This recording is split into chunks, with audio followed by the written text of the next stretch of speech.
พระพุทธรูปองค์ใหญ่แม้ณวันนี้ท่านจากไปแล้วแต่คณะศิษย์นิโรธารามยังคงสานต่อความตั้งใจของท่านพระอาจารย์นันทยานีด้วยการจัดกิจกรรมสาธยายพระไตรปิฎกในช่วงงานสมโภชพระพุทธคันธาระสิริมหามุนีซึ่งนับว่ามีอานิสงส์สูงสุดหาประมาณมิได้เพื่อน้อมรำลึกถึงพระมหากรุณาธิคุณขององค์สมเด็จพระสัมมาสัมพุทธเจ้าและพระคุณของครูบาอาจารย์ท่านพระอาจารย์ภิกษุณีรุ้งเดือนนันทยานีสุวรรณที่ท่านได้ศึกษาพระไตรปิฎกอย่างจริงจังและนำคำสอนของพระพุทธเจ้ามาบอกสอนลูกศิษย์ให้ได้รับประโยชน์โดยการพูดให้ฟังทำให้ดูมีความสุขให้เห็นมาตลอดชีวิตนักบวชของท่านจึงขอเชิญพุทธศาสนิกชนร่วมกิจกรรมสาธยายพระไตรปิฎกตั้งแต่วันที่ 6 มีนาคมและเชิญร่วมน้อมถวายพระพุทธคันธาระสิริมหามุนีในวันปอยหลวง 14 มีนาคมนี้ณอารามภิกษุณีนิโรธารามตำบลดอยแก้วอำเภอจอมทองจังหวัดเชียงใหม่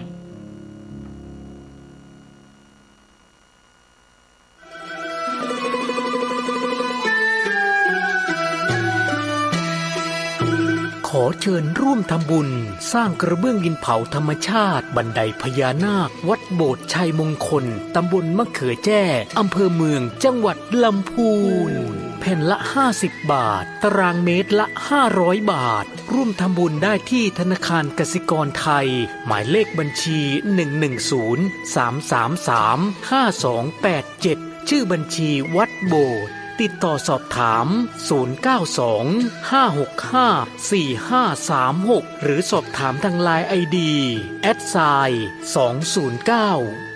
@209LIMJR การก่อสร้างบันไดนาคราชสู่พระนิพพานณปริยนันทธรรมสถานในครั้งนี้จึงนับว่าเป็นรากฐานแห่งความสมบูรณ์แห่งบุญอานิสงส์ในกองบุญครั้งนี้ส่งผลให้ผู้ร่วมสร้างมีชีวิตและทรัพย์สินที่มั่นคงแข็งแรงมีฤทธิ์เดชตบะมีทรัพย์ในดินสินในน้ำได้รับการคุ้มครองจากพยันตรายทั้งปวงเหมือนดั่งองค์นาคราชปกป้องพระพุทธศาสนาปลอดภัยจากอันตรายทั้งปวงทั้งโลกนี้และโลกหน้าทั้งยังเป็นการค้ำชูพระพุทธศาสนาให้มั่นคง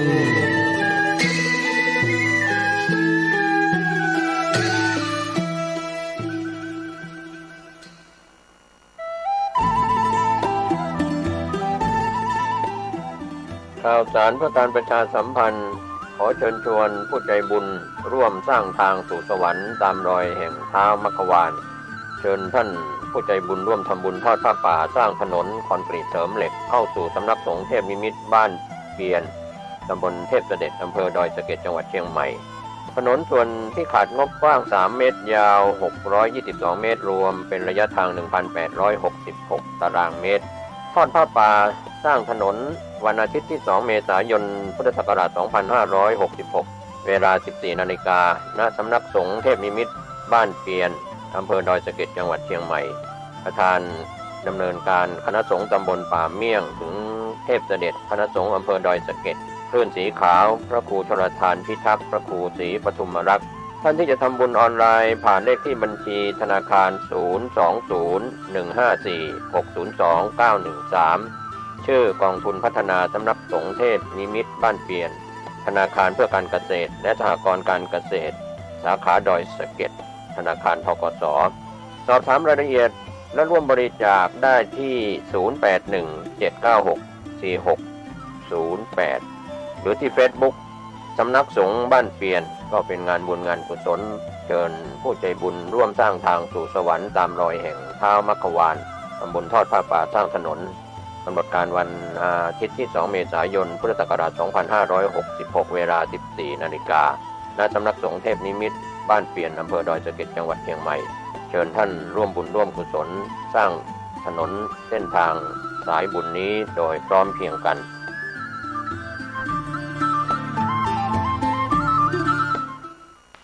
ขอความนอบน้อมจงมีแด่พระรัตนตรัยเจ้า3 ประการพ ระรัตนตรัยองค์ที่หนึ่งคือพระพุทธเจ้าพระรัตนตรัยองค์ที่สองคือพระธรรมเจ้าพระรัตนตรัยองค์ที่สามคือพระอริยสังฆเจ้าข้าพระพุทธเจ้าขอเคารพนบนอบกราบไหว้แตบไตรไวสาคุณพระรัตนตรัยเจ้าถึงสามประการด้วยความเคารพสักการะเป็นอย่างยิ่งขอถวายความเคารพพระมหาเถรานุเถระเจ้าคณะพระสังฆาธิการครูบาอาจารย์ตลอดถึง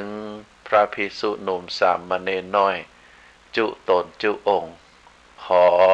เจริญพรศรัทธาญาติโยมนักศีลนักบุญทั้งหลายที่กำลังรับฟังรายการทางคลื่นสถานีวิทยุแห่งนี้อยู่ต่อจากนี้ไปอาตมาภาพพระครูปริยัติกิจจาภิวัตร สำนักวัดพระสิงห์อำเภอเมืองจังหวัดเชียงใหม่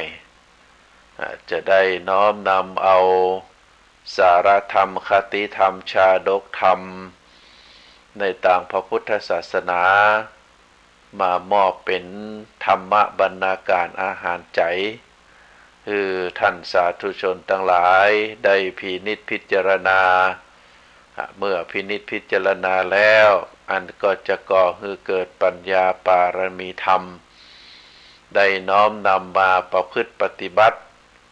เมื่อประพฤติปฏิบัติแล้วก็จะก่อให้เกิดความสุขอันเป็นความสุขตึงตังกายและก็ความสุขตึงตังใจซึ่งเป็นสิ่งที่เฮาท่านทั้งหลายมีความมุ่งมั่นปรารถนาที่จะก่อให้เกิดให้มีให้เป็นในตัวตนของเฮาท่านสาธุชนทั้งหลายพระพุทธศาสนาเป็นศาสนาที่สอนเน้นหนักในเรื่องการใช้ปัญญา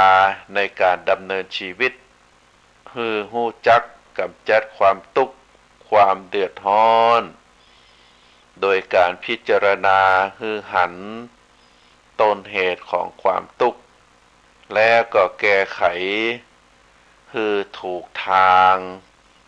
โดยที่บ่ได้ให้เชื่อถือ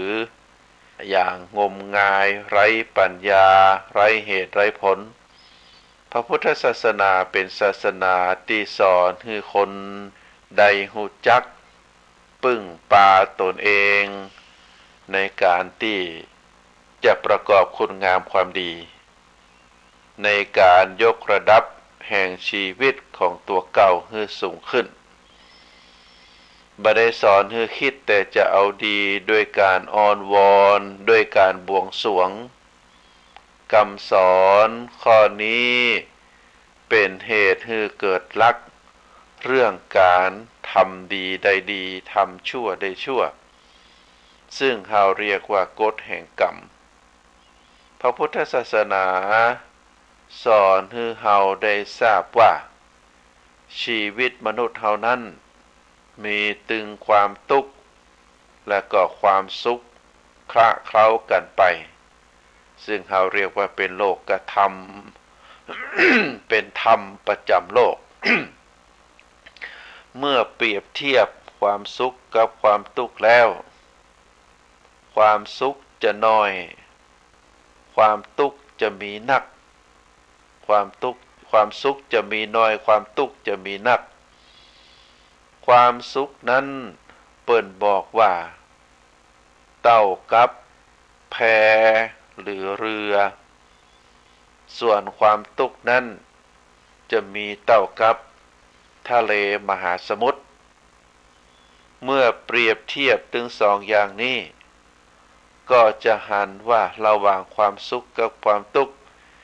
ที่เกิดขึ้นมาในชีวิตของคนเฮาแล้วความสุขจะมีน้อยความทุกข์จะมีนักมีมากมายเหลือเกินพระพุทธองค์จึงสอนเน้นในเรื่องการใช้ปัญญาในการดำเนินชีวิต ฮือฮู้จักกำจัดความทุกข์ความเดือดร้อน โดยการพิจารณาฮือหารต้นเหตุของความทุกข์แล้วก็แก้ไขฮือถูกทางถ้าหากแก้ไขบ่ถูกทางบ่ถูกวิธีแก้ไขโดยการบ่ใช้ปัญญาแล้วอาจจะก่อทุกข์ฮือนักขึ้นมาแหมตลอดชีวิตก็อาจจะบ่พบกับความสุขได้วิธีการที่จะก่อให้เกิดความสุขขึ้นในชีวิตของคนเฮานั้นมีหลายอย่างหลายประการก็มีพุทธศาสนสุภาษิตรับรองว่าอัตถัมหิชาตัมหิสุขาสหายะสุโขปัญญาปฏิลาโภปาปังอาการนังสุขังซึ่งก็ได้มีความหมายว่าความสุขของคนเฮานั้นการแสวงหาความสุขนั้นมีหลายอย่างหลายประการบางอย่างก็มาจากปัจจัยภายนอกบางอย่างก็มาจากปัจจัยภายในความสุขขั้นแรกของคนเฮาเปิ้นบอกว่าการได้รับความช่วยเหลือจากมิตรแก้วสหายคำคือกิจการลุล่วงไปโดยดีก็ย่อมนำมาซึ่งความสุขอันนี้เป็นความสุขประการแรกเป็นความสุขที่ได้เกิดจากการได้รับความช่วยเหลือจากมิตรแก้วสหายคำคนเฮาทุกคนนั้นมีความต้องการมีความจำเป็นเกิดขึ้นในชีวิตบางอย่างบางประการทำให้ได้โดยบ่ต้องขอความช่วยเหลือจากคนอื่นกิจการงานต่างๆคนเฮามีความจำเป็นที่เกิดขึ้นในชีวิตทำโดยบ่ได้ต้องขอความช่วยเหลือจากคนอื่นแต่บางอย่างเฮาทำคนเดียวทำลำพังบ่ได้ต้องพึ่งพาอาศัยคนอื่นในสมัยใดมีความจำเป็นที่จะต้องขอความร่วมมือขอความช่วยเหลือจากบุคคลอื่นเพราะเฮาทำคนเดียวบ่ได้ต้องอาศัยมิตรแก้วสหายคำมาช่วยเหลือทำให้กิจการลุล่วงไปโดยดีก็นำความสุขมาให้กับของเฮานำความสุขมาให้แก่เฮาได้กิจการที่เกิดขึ้นกับเฮาบ่ว่าจะเป็นกิจการงานที่เป็นมงคลหรืออวมงคลในสังคมสมัยโบราณการแปลงเฮือนก็บ่จำเป็นต้องใจกล้าจ้างไผจะปลูกเฮือนเปื้อนบ้านก็จะมาช่วยปลูกการปลูกข้าวดำนาเกี่ยวข้าวก็ใช้วิธีที่เราเรียกว่าวิธีลงแขกบอกเพื่อนบ้านมาขอช่วยเก็บช่วยเกี่ยวเปิ้นมาหาเฮาไปหาเปิ้นช่วยกันตึงหมู่บ้าน2-3 วันก็แล้วก็เสร็จก็นำความสุขความชื่นใจมาให้เป็นบ่อเกิดแห่งความสมัครสมานสามัคคีเป็นน้ำหนึ่งใจเดียวกันมีความหันอกหันใจกันสำหรับพระภิกษุสามเณรในสมัยโบราณเมื่อมีกิจเป็นต้นว่าการทำจีวรการสร้างกุฏิการสร้างวิหาร เปื้อก็จะมีเปื้อนพรหมจารีมาช่วยกันทำก็หมายถึงเปื้อนภิกษุด้วยกันก็สำเร็จลุล่วงไปโดยเร็วนำความสุขมาให้การได้ช่วยเหลือซึ่งกันและกันนอกจากการงานจะสำเร็จตามความต้องการแล้วก็ยังเป็นคุณธรรมเครื่องผูกจิตผูกใจกันแหมตัวเข้าในสังคหวัตถุข้ออัตถจริยาประพฤติตัวคือเป็นประโยชน์ต่อกันและกันอันนี้เป็นความสุขในเบื้องต้นเป็นความสุขภายนอกเป็นความสุขที่เกิดจากการได้ช่วยเหลือซึ่งกันและกัน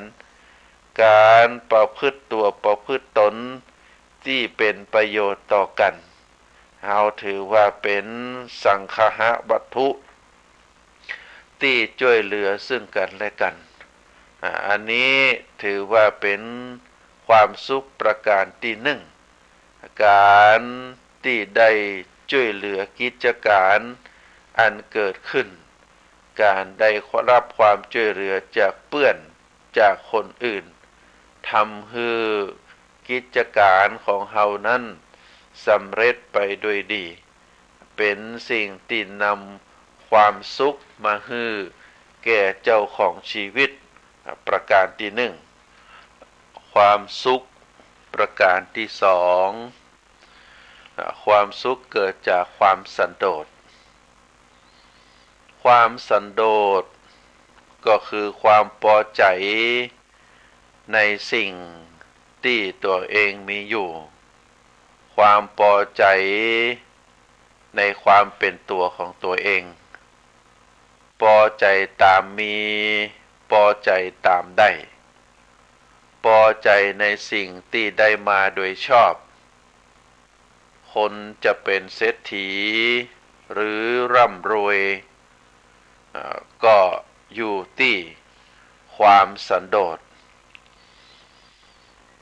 พอใจในสิ่งที่ตนเองได้มาโดยชอบธรรมบรรพชิตผู้ที่บ่มีสันโดษย่อมแสวงหาปัจจัยสี่โดยทางอันบ่เหมาะบ่ควรแก่สมณะซึ่งเราเรียกว่าอเนสนากรรมมีการหลอกลวงประชาชนให้หลงผิดมีประการต่างๆคฤหัสถ์ผู้ที่บ่สันโดษก็ย่อมประกอบกรรมทุจริตมีการปล้นมีการยักยอกทรัพย์มีการหลอกลวงคนอื่นทำจู้สู่สาวสู่ชายเป็นต้นผลการกระทำทุจริตของบุคคลเหล่านั้นเป็นความทุกข์อันยาวเมินคนที่สันโดษย่อมทำแต่กรรมอันเป็นสุจริตผลของสุจริตก็จะนำความสุขมาให้ถึงปัจจุบันและก็อนาคตความสันโดษจึงนำความสุขมาให้อันนี้เป็นความสุขประการที่สองความสุขอันเกิดจากความสันโดษอยากจะเพิ่มเติมข้อนี้ให้ศรัทธาญาติโยมได้เข้าใจความสันโดษกับความขยันคนละอย่างความขยันหมั่นเพียรในการประกอบอาชีพสุจริตเป็นความขยันเราทำการทำงานด้วยความตั้งใจด้วยความภาคเพียรพยายามด้วยความสุขในการงานอันเป็นอาชีพสุจริต ได้หาเงินทองมาด้วยความขยันหมั่นเพียรอันนี้ถือว่ามีความขยัน ส่วนความสันโดษก็คือเป็นความสุข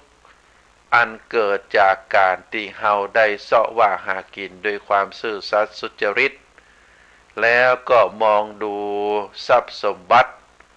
อันเกิดจากความขยันของเฮาที่เฮาได้มาด้วยความซื่อสัตย์สุจริตอันนี้ถือว่าเป็นความสันโดษเป็นความขยันหมั่นเพียรบ่ใจว่าความสันโดษคือความอยู่ที่เก่าบ่ทำมาหากินบ่ใจแต่เฮามีความดีใจเฮามีความพอใจทรัพย์สมบัติที่เกิดจากความขยันเกิดจากความซื่อสัตย์สุจริตหิมานักเอาเบาสู้ส่วนความบ่สันโดษก็คือการเสาะว่าหากินด้วยความบ่ซื่อสัตย์สุจริตการหลอกลวงการจี้ปล้นเอาอันนี้ถือว่าเป็นความโลภความโลภนั้นเอาจิตใจความอยากได้เอาไปใส่ในสิ่งของต่างหลายโดยที่บางทีก็ขี้ค้านทำงานใจวิธีเนี่ยจะได้ตัวเองสบายแล้วได้เงินทองเข้าของมาด้วยความบ่ซื่อสัตย์อันนี้เราเรียกว่าเป็นความบ่สันโดษเป็นความโลภความโลภกับความสันโดษนั้นคนละอย่างสันโดษนั้นเกิดจากความพอใจที่เฮาเสาะว่าหากินด้วยความซื่อสัตย์สุจริตด้วยความตั้งใจด้วยความใส่ใจด้วยความประกอบอาชีพด้วยความซื่อสัตย์สุจริตบ่ผิดศีลบ่ผิดธรรมบ่ผิดกฎหมายใจความขยันหมั่นเพียรส่วนความโลภจะเกิดจากการใจความอยากเป็นพื้นฐานบ่นึกถึงศีลบ่นึกถึงธรรมบ่นึกถึงกฎหมายบ่นึกถึงประเพณีวัฒนธรรมเอาเนี่ยจะได้ก็เอาจะนั่นอันนี้ถือว่าเป็นความสุขที่เกิดจากการได้ประกอบอาชีพสุจริตแล้วก็มีความยินดีมีความพอใจในสิ่งที่ตัวเองเสาะแสวงหามาได้ด้วยความซื่อสัตย์สุจริตเราเรียกว่าเป็นความสันโดษนำมาซึ่งความสุขเป็นข้อที่สองข้อที่สามสมัยสิ้นชีวิตบุญนำความสุขมาให้บุญนั้นเป็นชื่อของความสุขสุขัสเสตังอธิวจนังยะทิทังปุญญังความสุขชนิดนี้หล่อเลี้ยงใจอยู่เสมอเป็นความสุขทุกครั้งเมื่อเฮาระลึกถึงโดยเฉพาะอย่างยิ่งในสมัยใกล้จะสิ้นชีวิตใจต้องการที่พึ่งของใจในขณะนั้นบ่มีอะหยังนอกจากบุญคนทำบุญไว้เท่านั้นใจจึงจะมีที่พึ่งบ่ว้าเหวมีความสุขบ่กลัวตายมองหันคติที่ดีงามของตัวเก่าบุญจึงได้ชื่อว่านำความสุขมาให้ในสมัยที่สิ้นชีวิตองค์สมเด็จพระสัมมาสัมพุทธเจ้าได้ตรัสรับรองในเรื่องนี้ว่าจิตเตสังกิริเถทุกขติปาติกังขาเมื่อจิตเศร้าหมองทุกขติอันเป็นที่ต้องหวังทุกขติก็คือคติที่ไปแล้วพบกับความทุกข์ความลำบากความยากเขาเรียกว่าทุกขติอันใดแก่คติของสัตว์ดิลฉานคติของสัตว์นรกเปรตอสุรกายจิตเตอสังกิริเถสุขติปาติกังขาเมื่อจิตบ่เศร้าหมองสุขติอันเป็นที่ต้องหวังสุขติก็คือคติเมื่อเฮาไปเกิด จะมีแต่ความสุขความสบายอันได้แก่โลกมนุษย์โลกสวรรค์อันนี้พระพุทธองค์ได้ตรัสรับรองไว้เป็นความสุขประการที่สามเป็นความสุขในสมัยที่สิ้นชีวิตแล้วบุญจะนำความสุขมาให้เฮาตายไปแล้วสิ้นชีวิตไปแล้วมีสิ่งที่จะติดจะตามเฮาไปอันก็ได้แก่บุญกับบาปเท่านั้น เมื่อเฮา มีบุญเฮาก็จะได้ไปสู่สุคติเมื่อเฮามีบุญนักบุญก็จะนำพาเฮาไปสู่สุคติถ้าเฮามีบุญน้อยมีบาปนักบาปก็จะนำจิตเฮาวิญญาณเฮาไปสู่ในสถานที่เป็นทุกขติเพราะฉะนั้นท่านสาธุชนทั้งหลายข้อที่สามเป็นความสุขจากที่เฮาได้เสียชีวิตไปแล้วสิ้นบุญไปแล้วตายไปแล้วเฮาจะมีความสุขจะมีความทุกข์ก็อยู่ที่การกระทำของเฮาขณะที่เฮายังมีชีวิตอยู่เพราะฉะนั้นเมื่อเฮาต้องการความสุขเฮาจำเป็นจะต้องสะสมคุณงามความดีสุโขปุญญสะอุจจโยการสั่งสมบุญย่อมนำความสุขมาให้ทุกโขปาปัสสะอุจจโยการสั่งสมความทุกข์การสั่งสมบาปย่อมนำมาซึ่งความทุกข์อันนี้เป็นเรื่องที่เฮาท่านทั้งหลายจะต้องพินิจพิจารณาว่า เมื่อเฮา ต้องการความสุขโดยเฉพาะความสุขเมื่อเฮาได้ดับจิตลงจิตเฮาจะไปเกิดที่ไหนบุญกับบาปเป็นสิ่งที่จะนำไปก็อยู่ที่การดำเนินชีวิตในปัจจุบันว่าเฮาสั่งสมความสุขหรือสั่งสมความทุกข์ประการที่สี่การละความทุกข์ทั้งปวงนำความสุขมาให้ความทุกข์ในที่นี้หมายถึงความทุกข์ในวัฏฏะหรือที่เราเรียกว่าวัฏฏะทุกข์ก็คือความทุกข์อันเกิดจากการเวียนว่ายตายเกิดการหมุนเวียนไปโดยอำนาจของกิเลสกรรมและก็วิบากก็คือเมื่อเรายังมีกิเลสก็เป็นสาเหตุที่เราได้ทำกรรมเมื่อเราทำกรรมก็ต้องได้รับวิบากคือผลของกรรมเมื่อเสวยวิบากอยู่ก็จะเกิดกิเลสแหมเพิ่มขึ้นมาแหมเมื่อมีกิเลสเกิดก็จำเป็นจะต้องทำกรรมแหมก็เป็นวงจรหมุนเวียนไปอย่างนี้อยู่ตลอดไปเราเรียกว่าวงจรเช่นนี้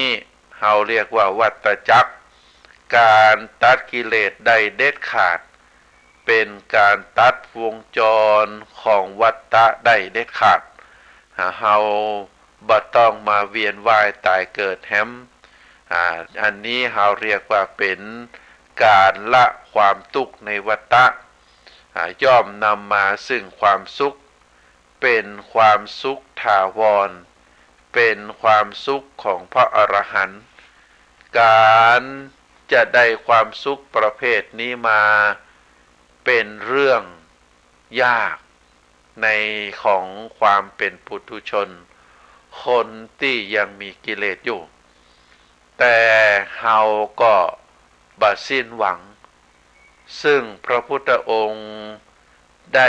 ประพฤติปฏิบัติ เป็นแบบอย่างให้เฮาท่านทั้งหลาย ได้ศึกษาห้ำเพียรได้ประพฤติปฏิบัติก็ถือว่าเป็นแนวทางที่พระพุทธองค์ได้ประทานไว้ พระพุทธองค์จากที่เป็นคนธรรมดาสามัญเหมือนเฮาท่านทั้งหลายได้ตรัสรู้อนุตตรสัมมาสัมโพธิญาณได้สำเร็จเป็นพระอรหันต์เป็นพระโพธิญาณเป็นพระพุทธเจ้าด้วยการได้สลัดกิเลสออกจากจิตจากใจของพระพุทธองค์ด้วยการได้บำเพ็ญเรียกว่าได้ใจสติปัญญาบำเพ็ญปารมีธรรมใต้ต้นสีมหาโพธิ์ได้อธิษฐานจิตนั่งใต้ต้นสีมหาโพธิ์แล้วก็ได้นั่งสมาธิกำหนดลมหายใจแล้วก็ได้เข้าสู่ญาณอันเกิดขึ้น ได้บำเพ็ญตามลำดับ ในที่สุดก็ได้สลัดกิเลสออกจากจิตจากใจได้สำเร็จเป็นพระอรหันต์สำเร็จโพธิญาณบรรดาพุทธสาวกทั้งหลายบ่ว่าจะเป็นปัญจวัคคีย์ทั้งห้าพยาสะกุลบุตรก็ดีตลอดถึง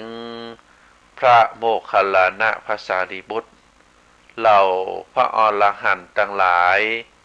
ก็ได้ศึกษาห้ำเพียรตามแนวทางที่พระพุทธองค์ได้ตรัสสอนไว้โดยเฉพาะเรื่องอริยสัจสี่ อริยสัจสี่อันได้แก่ทุกข์สมุทัยนิโรธมรรค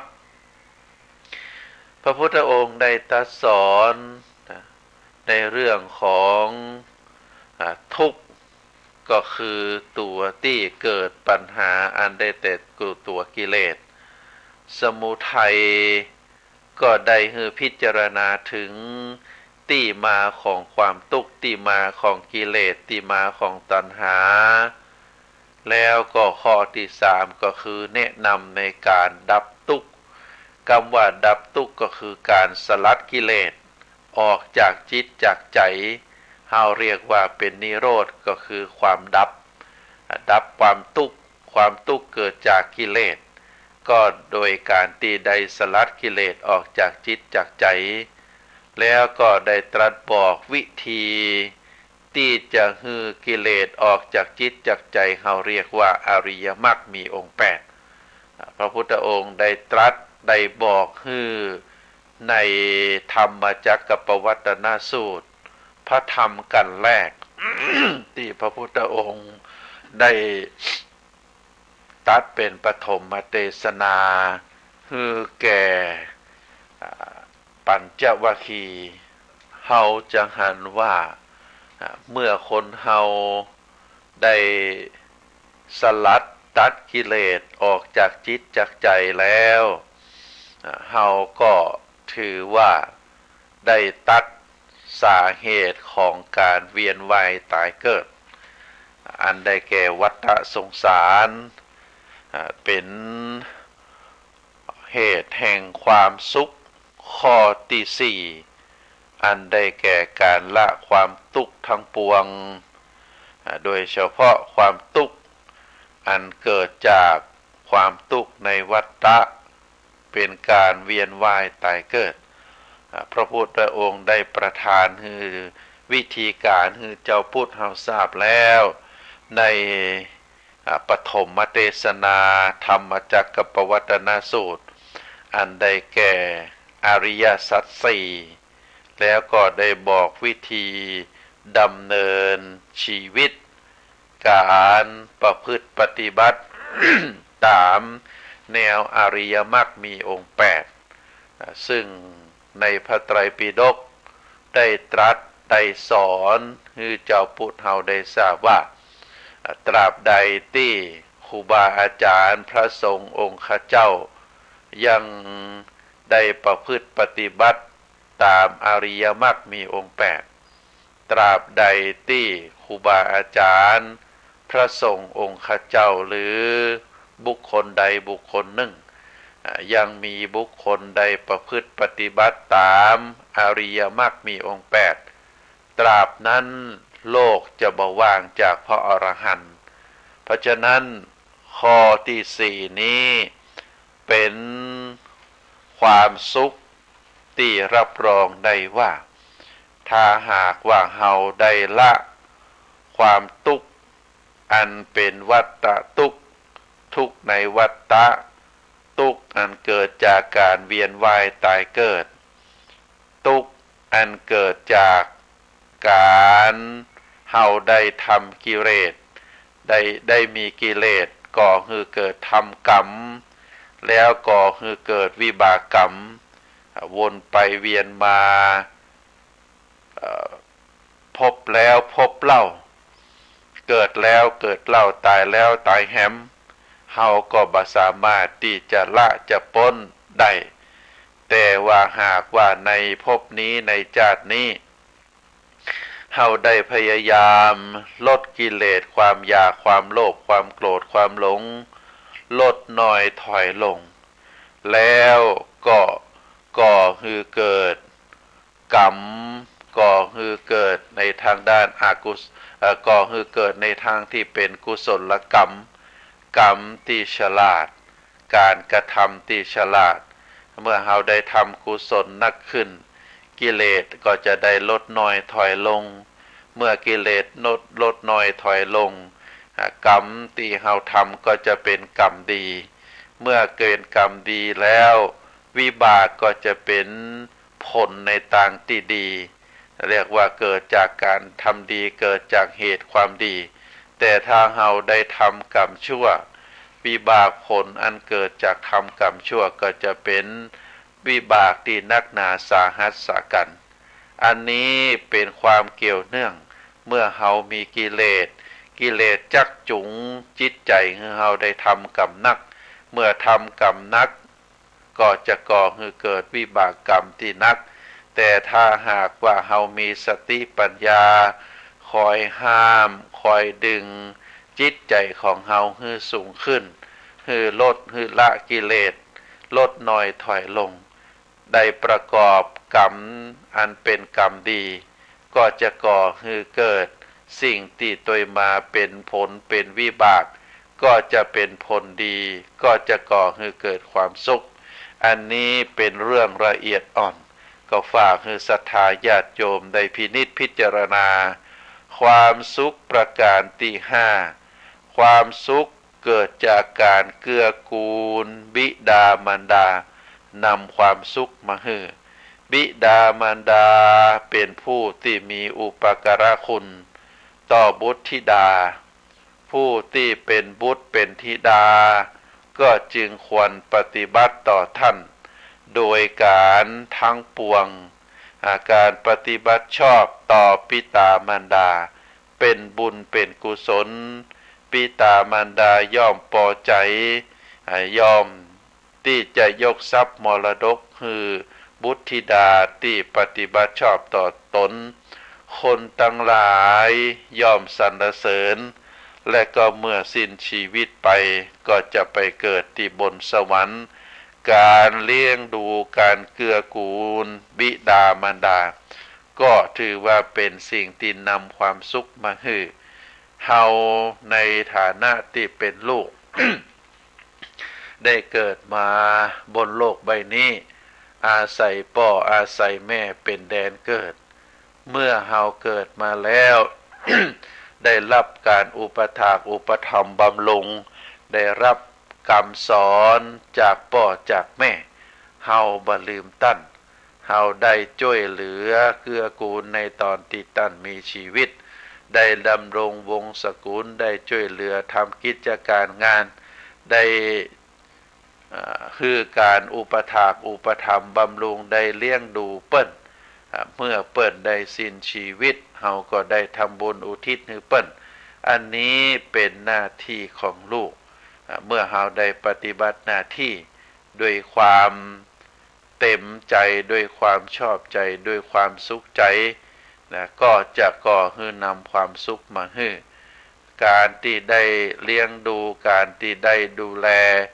การที่ได้บำรุงช่วยเหลือป่อช่วยเหลือแม่ถือว่าเป็นหน้าที่ของเฮาทรัพย์สมบัติที่พ่อแม่มอบให้เฮานั้นส่วนที่ถือว่าเป็นทรัพย์สมบัติเป็นมรดกที่วิเศษที่สุดก็คือร่างกายเลือดเนื้อในตัวในตนเฮาได้อาศัยเลือดอาศัยเนื้อได้ประกอบคุณงามความดีหากบ่มีร่างกายบ่มีเลือดบ่มีเนื้อโดยเฉพาะอวัยวะในตัวตนของเฮาบ่ว่าจะเป็นแขนขาบ่ว่าจะเป็นตาหูที่เฮาได้ใจในสิ่งที่ติดตัวเฮามานั่นถือว่าเป็นมรดกที่เฮาได้รับมาจากพ่อจากแม่หากบ่มีพ่อบ่มีแม่แล้วเฮาก็บ่สามารถที่จะมีชีวิตอยู่ได้อันนี้ถือว่าเป็นมรดกที่วิเศษที่สุดแม้แต่แขนเทียมขาเทียม จะเปลี่ยนจะแปลงได้แต่ก็บ่ดีเท่ากับทรัพย์มรดกที่ได้ติด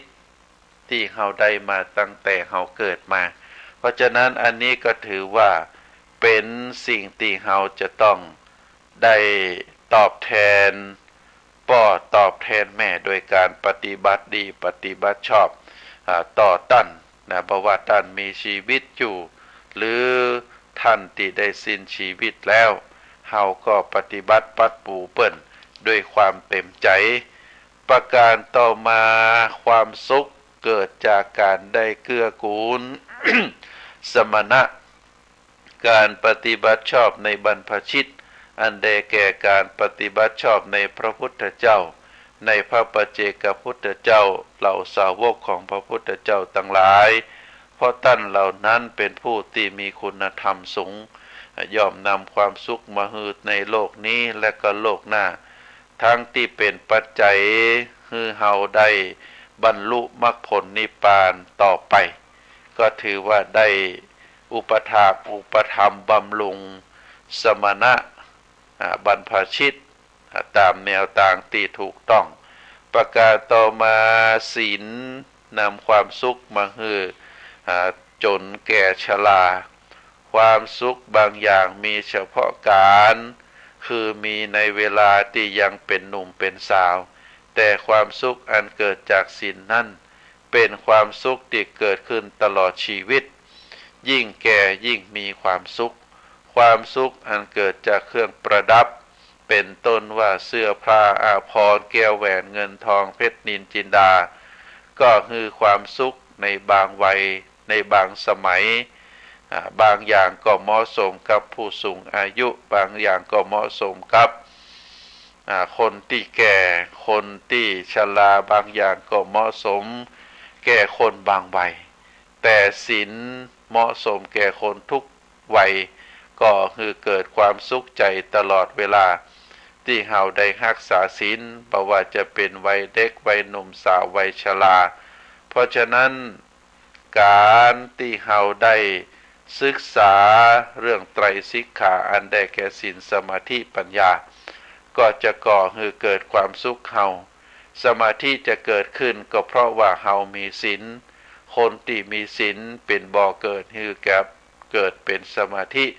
เนื่องจากว่าจิตใจสงบจิตใจบำเพ็ญศีลบำเพ็ญธรรมก็จะก่อให้เกิดสมาธิเมื่อมีสมาธิแล้วก็จะก่อให้เกิดปัญญาแต่ถ้าคนที่บ่มีศีลก็ยากที่จะเกิดให้เกิดสมาธิเมื่อจิตใจเฮาบ่เป็นสมาธิแล้วยากที่จะให้เกิดปัญญาได้เพราะฉะนั้นเรื่องไตรสิกขาที่พระพุทธองค์ได้ตรัสไว้ก็เป็นเรื่องที่มีศีลเป็นฐานเพราะฉะนั้นการที่เฮาได้รักษาศีลอย่างน้อยศีล5ก็ถือว่าเป็นบ่อเกิดให้เฮานั้นได้สู่อริยมรรคหนทางแห่งการประเสริฐชีวิตของเฮาจะต้องรักษาศีลรักษาธรรมตั้งแต่บัดนี้เป็นต้นไปประการต่อมาศรัทธาตั้งมั่นแล้ว ย่อมนำความสุขมาให้อันนี้ก็เป็นเรื่องที่สำคัญท่านสาธุชน ศรัทธาคือความเชื่อในสิ่งที่ควรเชื่อเรื่องกรรมเชื่อเรื่องผลแห่งกรรมเชื่อเรื่องมรดกแห่งกรรมและก็เชื่อปัญญาตรัสรู้ขององค์สมเด็จพระสัมมาสัมพุทธเจ้าอันนี้เฮาชื่อว่าเป็นศรัทธาเป็นความเชื่อเฮาบ่เชื่อในเรื่องอื่นนะศรัทธาก็คือความเชื่อในสิ่งที่ควรจะเชื่อเรื่องกรรมทำดีได้ดีทำชั่วได้ชั่วเชื่อเรื่องผลของกรรมที่เฮาได้รับผลวิบากกรรมอยู่ทุกวันนี้ก็เพราะว่ากรรมได้ติดตัวเฮามามรดกแห่งกรรมเป็นมรดกที่ติดตัวเฮาเฮาจะทำกรรมดีทำกรรมบดีก็สิ่งที่ตัวมาติดตามเฮามานั่นเป็นผลแห่งกรรมและก็เชื่อเรื่องปัญญาตรัสรู้ขององค์สมเด็จพระสัมมาสัมพุทธเจ้าเมื่อเชื่อแล้วย่อมบ่หวั่นไหวในสิ่งใดอันยังจะเกิดแก่ชีวิตเฮาก็โปร่งตกว่าอันนี้คือกรรมอันนี้คือผลแห่งกรรมอันนี้คือมรดกแห่งกรรมที่เฮาต้องยอมรับหลีกเลี่ยงบ่ได้เฮามีใจแช่มชื่นอยู่เสมอปรงใจเชื่อเรื่องกรรมก็ถือว่าเฮานั้นได้มีความสุขอันเกิดจาก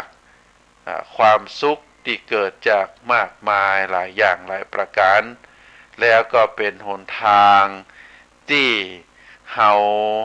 ได้กลัวแห่งการทำความบดีเฮากลัวผลของกรรมเฮาเป็นสิ่งที่เฮาจะต้องตั้งมั่น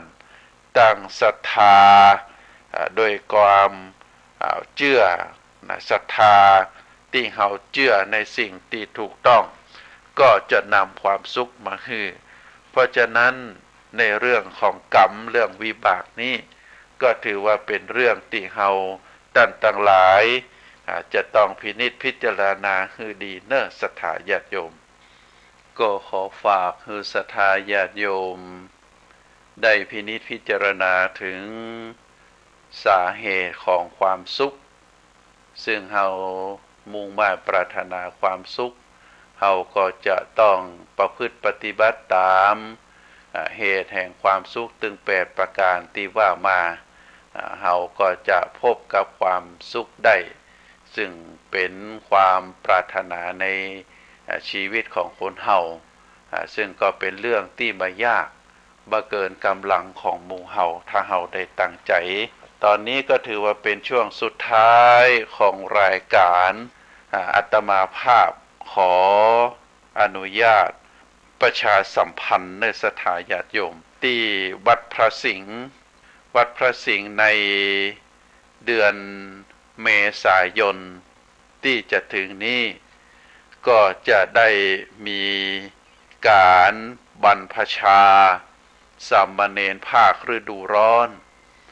วัดพระสิงห์นั้นได้ดำเนินการมาโดยตลอด ได้ดำเนินการเรื่องการบรรพชาสามเณรภาคฤดูร้อนมาเป็นเวลา20 กว่าปีก็ได้รับความร่วมมือจากคณะสงฆ์วัดพระสิงห์คณะคุณครูจากโรงเรียนธรรมราชศึกษาและก็สมาคมศิษย์เก่าโรงเรียนธรรมราชศึกษาในปีนี้ได้ร่วมกับเทศบาลนครเชียงใหม่แล้วก็วัฒนธรรมจังหวัดเชียงใหม่ได้ร่วมกันทำพิธีบรรพชาสามเณรภาคฤดูร้อนโดยที่ได้นำเอาเยาวชนมาบวชมาบรรพชาเป็นสามเณรภาคฤดูร้อนปีนี้ได้กำหนดไว้จำนวน122 รูป122 รูปกำหนดไว้ตรงนี้ก็เพื่อเป็นการเฉลิมพระเกียรติสมเด็จพระกนิษฐาธิราชเจ้ากรมสมเด็จพระเทพรัตนราชสุดาสยามบรมราชกุมารี ในวันที่2 เมษาเป็นวันพระราชสมภพของพระองค์แล้วก็ถือว่าเฮานั้นได้ทำคุณงามความดีถวายพระพรแก่สมเด็จเจ้าฟ้ากรมหลวงราชสารินีสิริพัฒน์มหาวชิรราชธิดาก็ถือว่าเจ้าฟ้าสมเด็จเจ้าฟ้าพัชรกิติยาภาซึ่งพระองค์ได้ประชวรอยู่เฮาก็ถือว่าเป็นการได้ถวายทำคุณงามความดีถวายพระพรแด่พระองค์แล้วก็แห่งประการหนึ่งเนื่องจากว่าในปีนี้หลวงพ่อพระอุบาลีคุณูปมาจารย์ฟูอัตตศิวะมหาเถระเป็นพระราชาคณะจันหิรัญญบัตรรูปแรกของในดินแดนล้านนาของเฮาหลวงพ่อได้มีชาตการ122 ปีก็ลูกศิษย์ลูกหาพระสงฆ์องค์ข้าเจ้าคณะสงฆ์วัดพระสิงห์ศรัทธาวัดพระสิงห์ได้น้อมรำลึกถึงในพระคุณของพระเดชพระคุณหลวงพ่อพระอุบาลีคุณูปมาจารย์อดีตเจ้าอาวาสวัดพระสิงห์ก็จึงได้จัดโครงการบรรพชาสามเณรภาคฤดูร้อนขึ้นเป็นจำนวน122 รูปเฮาจะประกอบพิธีบรรพชาในวันที่2 เมษายนสถาญาติโยมในวันที่2 เมษายนเวลาตั้งแต่8 โมงเป็นต้นไปในภาคเจ้าเพราะฉะนั้นศรัทธาญาติโยมท่านใดที่มีความประสงค์จะรับเป็นเจ้าภาพรับเป็นเจ้าภาพในพิธีบรรพชาสามเณรภาคฤดูร้อนก็ได้ประชาสัมพันธ์ให้ศรัทธาญาติโยมผู้ที่จะเป็นเจ้าภาพรูปละ 1,500 บาท1,500 บาทก็จะเป็นก้าผ้าไตรจีวรเป็นก้าบาทเป็นก้าภัตตาหารน้ำปานะ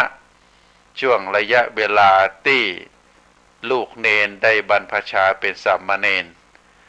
ก็ศรัทธาญาติโยมท่านใดที่มีความประสงค์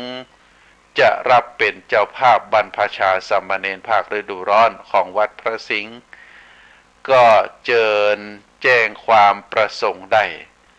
เบอร์โทรศัพท์ของอาตมาภาพพระครูปริยัติกิจจาภิวัตร0892242485เบอร์โทรศัพท์ของอาตมาพระครูปริยัติกิจจาภิวัตร0892642485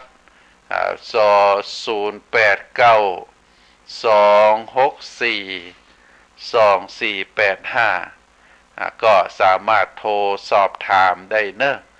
หรือท่านใดสามารถที่จะโอนทางธนาคารได้ก็จะมีบัญชีโครงการบรรพชาสามเณรภาคฤดูร้อนวัดพระสิงห์ก็เป็นบัญชีธนาคารกรุงไทยสาขาประตูเจียงใหม่ก็เบอร์หมายเลขบัญชี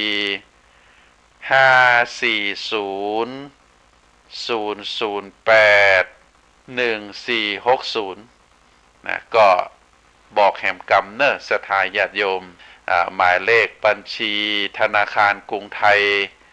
โครงการบรรพชาสามเณรภาคฤดูร้อนวัดพระสิงห์540081460แหมกำหนึ่งเนอร์เบอร์540081460 อันนี้เป็นเบอร์บัญชีธนาคารกรุงไทยเนอศรัทธาญาติโยมส่วนเบอร์โทรศัพท์ของอาตมาภาพ0892642485ศรัทธาญาติโยมท่านใดที่มีความประสงค์จะบริจาคแล้วแต่ศรัทธา10 บาท20 บาท100 200ก็ได้หรือถ้ามีกำลังจะรับเป็นเจ้าภาพองค์หนึ่งรูปหนึ่งก็ 1,500 บาทก็สามารถที่จะโอนเข้าบัญชีโครงการบรรพชาสามเณรภาคฤดูร้อนวัดพระสิงห์ได้เนอะหมายเลขบัญชีธนาคารกรุงไทย540-008-1460หรือหมายเลขโทรศัพท์ของอาตมาภาพก็โทรติดต่อได้0892642485ก็ขอเจริญพรศรัทธาญาติโยมอาตมาภาพขอนำรายการจากท่านสาธุชนไปก่อนไว้โอกาสหน้าเฮาปะกันแหมขอเจริญพร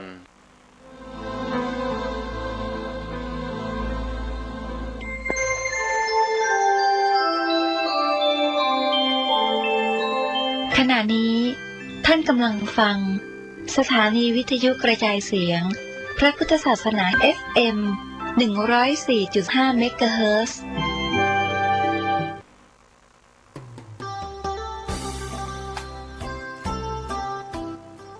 ข่าวสารเพื่อการประชาสัมพันธ์ขอเชิญชวนผู้ใจบุญใจกุศลทั้งหลายร่วมทำบุญถวายศาลาปฏิบัติธรรมศาสนวัตถุที่สร้างขึ้นใหม่และบูรณะใหม่ได้แก่แทงน้ำศาลาโรงฉันพุทธรัตนมงคลเจดีย์หลวงพ่อใหญ่ชัยมงคลอุดมโชคหลวงพ่อพระพุทธภาวนาประสิทธิโชคเจดีย์12 ราศีรูปเหมือนหลวงปู่ทวดรูปหล่อท้าวเวสสุวรรณทันใจวัดผาบ่องมังคลารามตำบลศรีภูมิอำเภอเมืองเชียงใหม่จังหวัดสิ้นทุนทรัพย์รวม 3,612,036 บาทกำหนดการวันเสาร์ที่ 25 มีนาคม พุทธศักราช 2566 นิมนต์พระมหาเถรานุเถระจำนวน 87 รูปทำพิธีทักษิณานุปทานกิจอุทิศส่วนบุญส่วนกุศลถวายแด่สัตว์ดวงวิญญาณอดีตท่านเจ้าอาวาสที่มรณภาพไปแล้วอุทิศถึงจิตตดวงวิญญาณญาติพี่น้องผู้มีอุปการะคุณของคณะศรัทธาทุกท่านที่มาร่วมทำบุญรับเป็นเจ้าภาพปัจจัยถวายพระสงฆ์ในพิธีทำบุญทักษิณานุปทานกิจแบ่งพระสงฆ์ทำพิธี3 รอบละ30 รูปรอบที่1เวลา 13:30 นาทีรอบที่2เวลา 14:30 นาทีพิธีมหาพุทธาภิเษกพระพุทธรูปหลวงพ่อพระพุทธเมตตาพระพุทธาภิมงคลผลตองแสนหาอารามภิกษุณีนิโรธารามขอเชิญพุทธศาสนิกชนร่วมเจริญกุศลในงานสาธยายพระไตรปิฎกและถวายพระพุทธรูปพระพุทธคันธาระสิริมหามุนีขนาดหน้าตัก9 เมตรระหว่างวันที่6ถึง14 มีนาคม 2566 ณ อารามภิกษุณีนิโรธารามอำเภอจอมทองจังหวัดเชียงใหม่การสาธยายพระไตรปิฎกคือการสวดหรือการท่องหลักธรรมคำสอนในพระพุทธศาสนาการจัดงานในครั้งนี้เริ่มต้นจากท่านพระอาจารย์นันทยานีได้ฟังเรื่องเล่าจากลูกศิษย์ที่เคยไปร่วมงานสาธยายพระไตรปิฎกที่ประเทศอินเดียแล้วเกิดปิติสุขอิ่มเอิบใจเกิดความเลื่อมใสศรัทธาท่านพระอาจารย์จึงตั้งความปรารถนาว่าจะไปสวดบ้างสักครั้งหนึ่งแต่ก็ไม่มีโอกาสเดินทางไปเนื่องจากอาพาธท่านพระอาจารย์จึงมีดำริว่าจะจัดให้มีการสาธยายพระไตรปิฎก7 วัน 7 คืนในช่วงงานสมโภชพระพุทธรูปองค์ใหญ่แม้ณวันนี้ท่านจากไปแล้วแต่คณะศิษย์นิโรธารามยังคงสานต่อความตั้งใจของท่านพระอาจารย์นันทยานี ด้วยการจัดกิจกรรมสาธยายพระไตรปิฎกในช่วงงานสมโภชพระพุทธคันธาระสิริมหามุนีซึ่งนับว่ามีอานิสงส์สูงสุดหาประมาณมิได้เพื่อน้อมรำลึกถึงพระมหากรุณาธิคุณขององค์สมเด็จพระสัมมาสัมพุทธเจ้าและพระคุณของครูบาอาจารย์ท่านพระอาจารย์ภิกษุณีรุ้งเดือนนันทยานีสุวรรณที่ท่านได้ศึกษาพระไตรปิฎกอย่างจริงจังและนำคำสอนของพระพุทธเจ้ามาบอกสอนลูกศิษย์ให้ได้รับประโยชน์โดยการพูดให้ฟังทำให้ดูมีความสุขให้เห็นมาตลอดชีวิตนักบวชของท่านจึงขอเชิญพุทธศาสนิกชนร่วมกิจกรรมสาธยายพระไตรปิฎกตั้งแต่วันที่ 6 มีนาคมและเชิญร่วมน้อมถวายพระพุทธคันธาระสิริมหามุนีในวันปอยหลวง 14 มีนาคมนี้ณอารามภิกษุณีนิโรธารามตำบลดอยแก้วอำเภอจอมทองจังหวัดเชียงใหม่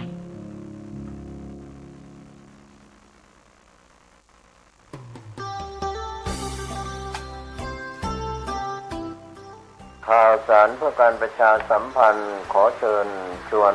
ผู้ใจบุญใจกุศลทั้งหลายร่วมทำบุญถวายศาลาปฏิบัติธรรมศาสนวัตถุที่สร้างขึ้นใหม่และบูรณะใหม่ได้แก่แทงน้ำศาลาโรงฉันพุทธรัตนมงคลเจดีย์หลวงพ่อใหญ่ชัยมงคลอุดมโชคหลวงพ่อพระพุทธภาวนาประสิทธิโชคเจดีย์12 ราศีรูปเหมือนหลวงปู่ทวดรูปหล่อท้าวเวสสุวรรณทันใจวัดผาบ่องมังคลารามตำบลศรีภูมิอำเภอเมืองเชียงใหม่จังหวัดสิ้นทุนทรัพย์รวม 3,612,036 บาทกำหนดการวันเสาร์ที่ 25 มีนาคม พุทธศักราช 2566 นิมนต์พระมหาเถรานุเถระจำนวน 87 รูปทำพิธีทักษิณานุปทานกิจอุทิศส่วนบุญส่วนกุศลถวายแด่ตัดดวงวิญญาณอดีตท่านเจ้าวาดที่มรณภาพไปแล้วอุทิศถึงจิตตดวงวิญญาณญาติพี่น้องผู้มีอุปการะคุณของคณะศรัทธาทุกท่านที่มาร่วมทำบุญรับเป็นเจ้าภาพปัจจัยถวายพระสงฆ์ในพิธีทำบุญทักษิณานุปทานกิจแบ่งพระสงฆ์ทำพิธี3 รอบละ30 รูปรอบที่ 1เวลา 13:30 นาทีรอบที่ 2เวลา 14:30 นาที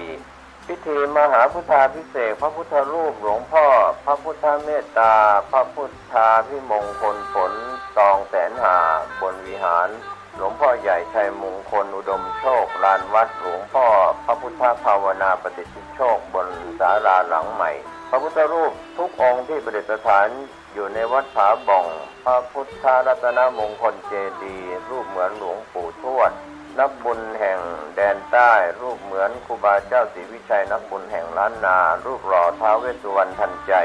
เวลา 18 นาฬิกานิมนต์พระมหาเถรานุเถระจำนวน 39 รูปเจริญพระพุทธมนต์สวดมนต์สันนั่งโปรกแผ่เมตตาจิตวันอาทิตย์ที่ 26 มีนาคม พุทธศักราช 2566 พิธีสะเดาะนพเคราะห์สืบชะตานิมนต์พระสงฆ์เถรานุเถระจำนวน 79 รูปในการนี้ก็ขอเชิญชวนศรัทธาสาธุชนร่วมทำบุญรับเป็นเจ้าภาพปัจจัยถวายพระสงฆ์ในพิธีติดต่อขอรับเป็นเจ้าภาพได้ที่พระมหาสมบัติชวนะเมธีเจ้าอาวาส 0910797084 ในงานนี้มีซอพื้นเมือง2 คู่ที่ 1น้องลำจวนดอยเต่ากับอ้ายศรีวันเมืองฝางคู่ที่ 2น้องข้าวแป้งสันป่าตึงกับ2เมืองเจียงไฮ้รอบค่ำคืนเปลี่ยนจากซอเป็นดนตรีก็เป็นงานบุญงานกุศลกำหนดการทำบุญที่สำคัญ 25 และ 26 มีนาคม พุทธศักราช 2566 ณ วัดผาบ่องตำบลศรีภูมิอำเภอเมืองจังหวัดเชียงใหม่เชิญท่านร่วมงานบุญนี้โดยพร้อมเพรียงกันบนฟ้าเปิ้นหันตายไปแล้วบุญบันดา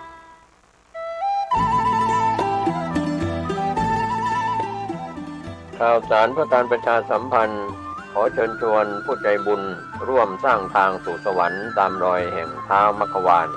เชิญท่านผู้ใจบุญร่วมทำบุญทอดผ้าป่าสร้างถนนคอนกรีตเสริมเหล็กเข้าสู่สำนักสงฆ์เทพนิมิตรบ้านเปียน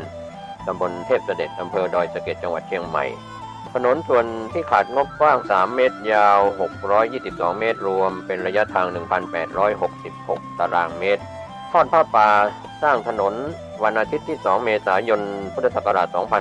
2566เวลา 14 นาฬิกาณสำนักสงฆ์เทพนิมิตรบ้านเปียนอำเภอดอยสะเก็ดจังหวัดเชียงใหม่ประธานดำเนินการคณะสงฆ์ตำบลป่าเมี่ยงถึงเทพเสด็จคณะสงฆ์อำเภอดอยสะเก็ดคลื่นสีขาวพระครูชลทานพิทักษ์พระครูศรีปทุมรักษ์ท่านที่จะทำบุญออนไลน์ผ่านเลขที่บัญชีธนาคาร 020-154-602-913 ชื่อกองทุนพัฒนาสำนักสงฆ์เทพนิมิตรบ้านเปียนธนาคารเพื่อการเกษตรและสหกรณ์การเกษตรสาขาดอยสะเก็ดธนาคารธกส.สอบถามรายละเอียดและร่วมบริจาคได้ที่ 0817964608 หรือที่ Facebook สำนักสงฆ์บ้านเปียนก็เป็นงานบุญงานกุศลเชิญผู้ใจบุญร่วมสร้างทางสู่สวรรค์ตามรอยแห่งเท้ามัคควานตำบลทอดผ้าป่าสร้างถนนกำหนดการวันอาทิตย์ที่2เมษายนพุทธศักราช2566เวลา 14 นาฬิกาณสำนักสงฆ์เทพนิมิตรบ้านเปียนอำเภอดอยสะเก็ดจังหวัดเชียงใหม่เชิญท่านร่วมบุญร่วมกุศลสร้างถนนเส้นทางสายบุญนี้โดยพร้อมเพรียงกัน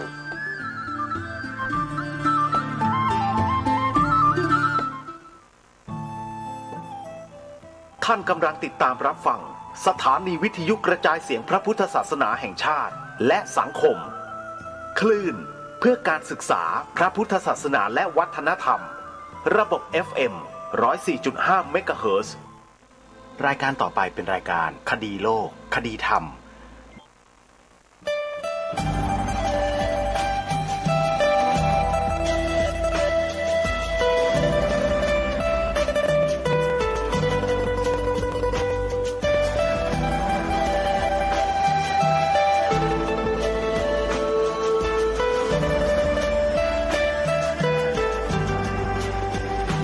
กล้าคิดก็ต้องกล้าทำอย่ากลัวถ้าทำความดีเป็นศึกษาปัญหาให้ทันท่วงทีเมืองไทยจะพัฒนากว่านี้รายการดีๆคดีโลกคดีธรรมขอรำพันบรรยายความคิดเครื่องหมายแห่งสีทั้งสามงามถนัดขาวคือบริสุทธิ์สีสวัสดิ์หมายพระไตรรัตน์และธรรมะคุ้มจิตไทยแดงคือโลหิตเราใสซึ่งยอมสละได้เพื่อรักษาชาติศาสนาน้ำเงินคือสีโสภาอันจอมประชาพระโปรดเป็นของส่วนองค์จับริ้วเข้าเป็นไตรรงค์ยิ่งเป็นสีธงที่รักแห่งเราชาวไทยทหารอวตารนำไปยงยุทธวิชัยวิชิตก็ชูเกียรติสยามประเทศไทยที่เจริญมั่นคงมาได้จนถึงทุกวันนี้มิได้เกิดขึ้นจากความหวาดกลัวอย่างคลาดเขลาแต่บรรพบุรุษไทยของเราทุกยุคทุกสมัยล้วนแต่มีความกล้าหาญและชาญฉลาดปกป้องเอกราชสร้างชาติให้เกิดความมั่นคงโดยมีธงแห่งพระไตรรัตน์เป็นเครื่องนำชัยจึงเป็นที่มาที่ไปของรายการคดีโลกคดีธรรมกล้าคิดก็ต้องกล้าทำอย่ากลัวถ้าทำความดีเ เร่งศึกษาปัญหาให้ทันช่วงทีเมืองไทยจะพัฒนากว่านี้รายการดีๆคดีโลกคดีธรรมรายการดีๆคดีโลกคดีธรรม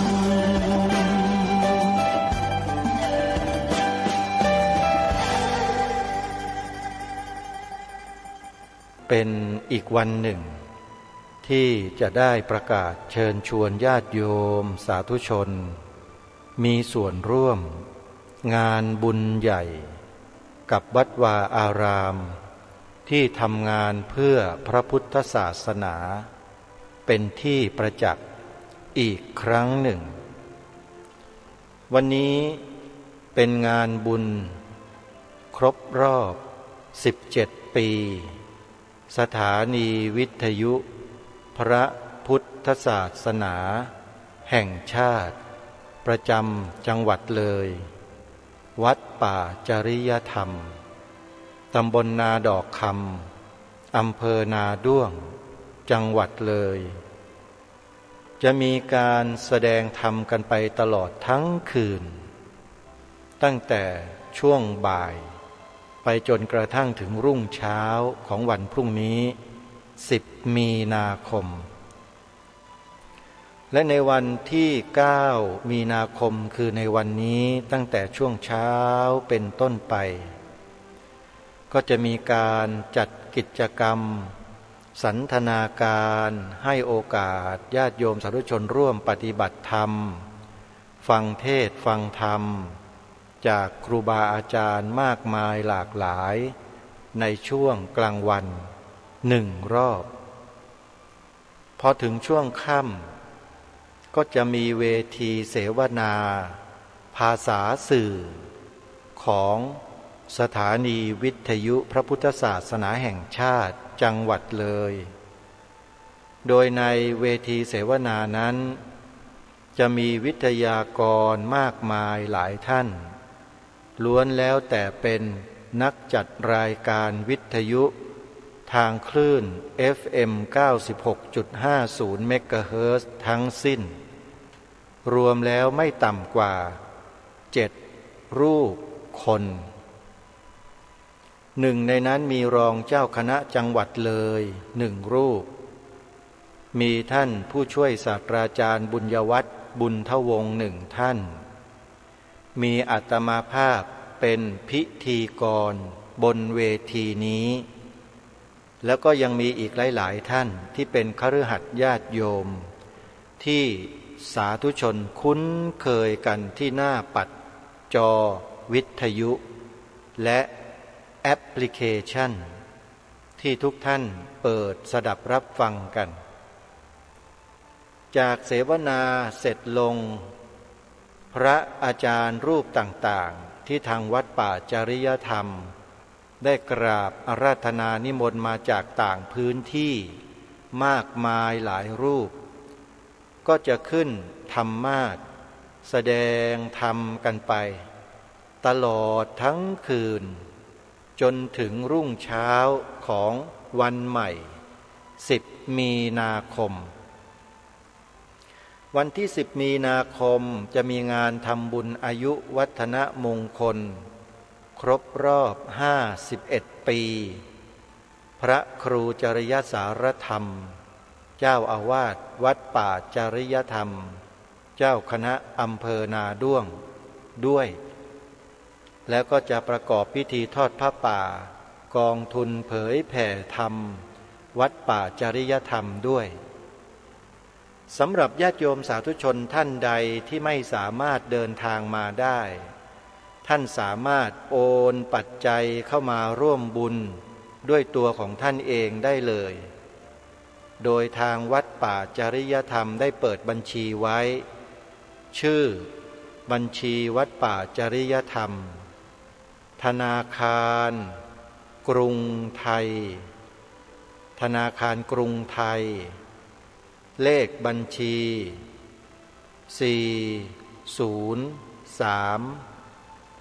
097 9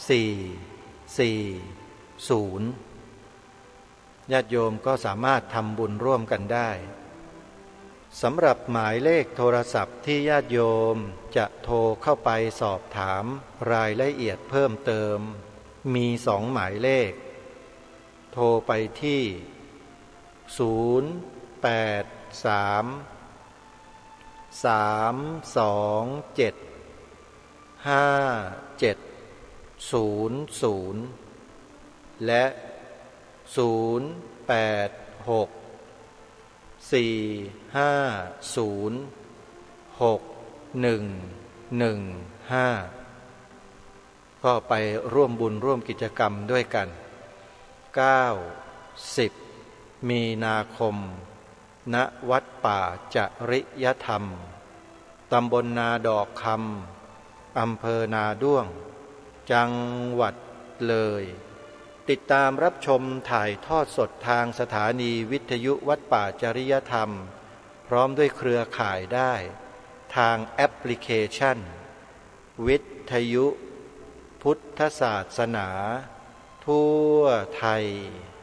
อนุโมทนาสาธุงานบุญต่อไปก็เป็นงานบุญที่อาตมาภาพจะต้องเดินทางไปร่วม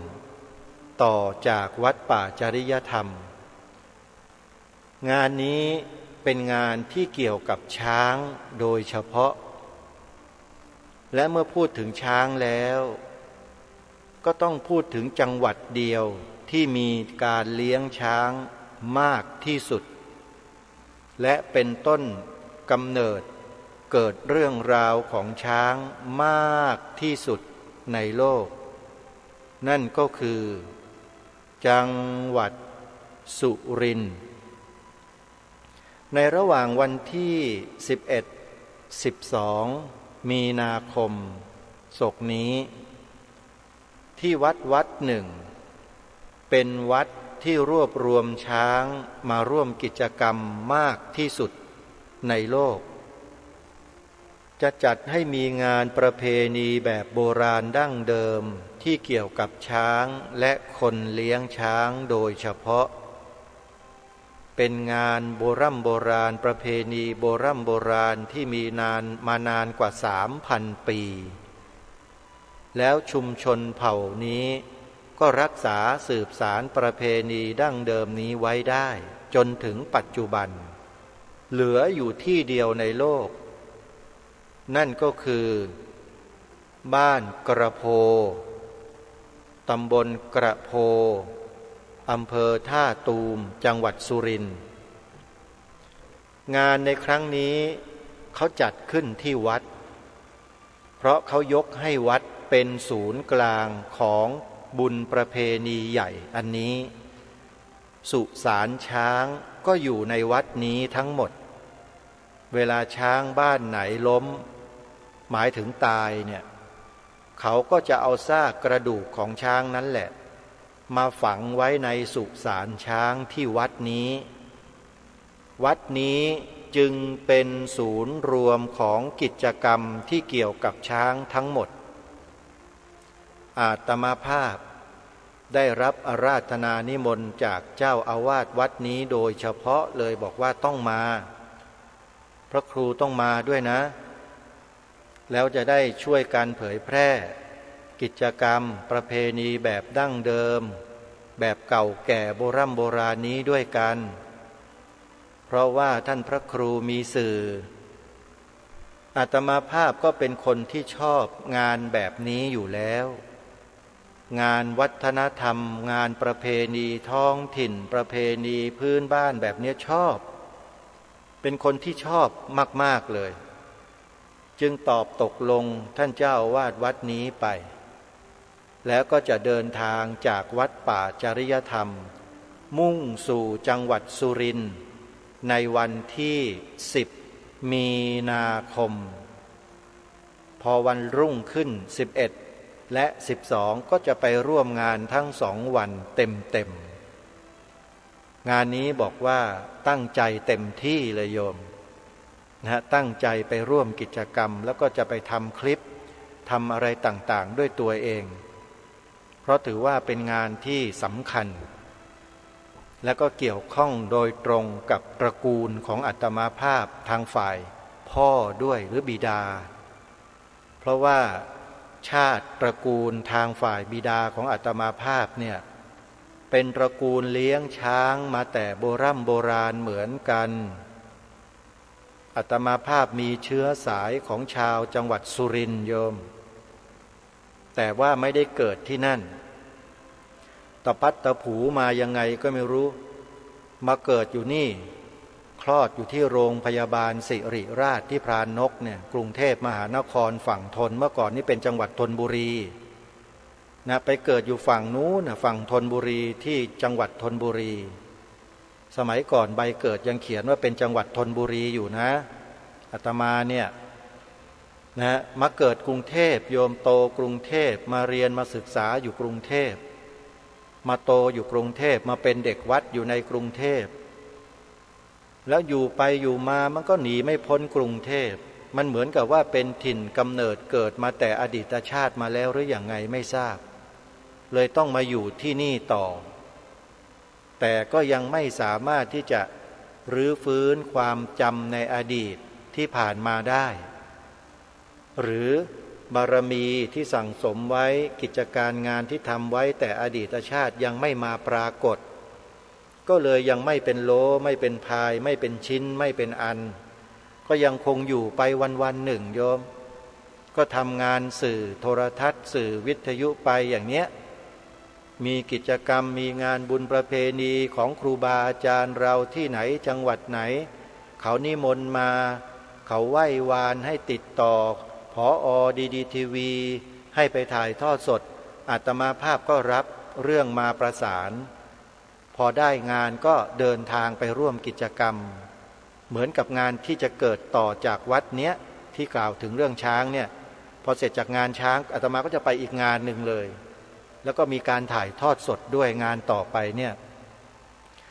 เอางานนี้ก่อนโยมงานช้างที่ว่าเนี่ยมีโยมหลายคนอาจจะตั้งคำถามขึ้นมาในใจแล้วว่าแล้วจัดที่ไหนจัดที่วัดอะไรช่วยบอกโยมด้วยโยมจดไว้นะเตรียมปากกากับกระดาษไว้นะเดี๋ยวจะบอกเบอร์โทรศัพท์วัดนี้ให้ด้วยแล้วมีบุญใหญ่บุญสำคัญให้มีส่วนร่วมกันด้วยนะในวันงาน 11-12 เนี่ยวันที่ 11-12 มีนาคมวัดนี้จะจัดสร้างอุโบสถศิลาแรงขึ้นด้วยญาติโยมท่านใดที่จะร่วมเป็นเจ้าภาพเสาเอกเสาโทเสารองของอุโบสถจะเป็นเจ้าภาพก้อนอิฐศิลาแรงเพื่อก่อร่างสร้างอุโบสถหลังนี้ให้เป็นอุโบสถศิลาแรงก็เตรียมปากกาจดโทรศัพท์ไว้นะโยมนะจะได้สอบถามรายละเอียดไปที่เจ้าอาวาสวัดนี้โดยตรงแล้วถ้าใครอยู่ใกล้ๆจังหวัดสุรินทร์สามารถเดินทางไปร่วมงานได้ก็ไปพบกับอาตมาได้ที่วัดนี้เลยโยมคนเยอะช้างก็เยอะมากๆเลยแหละนะแล้วก็พิธีโบราณที่กล่าวนี้ก็คือพิธีไหว้ครูประกำช้างญาติโยมเคยได้ยินกันไหม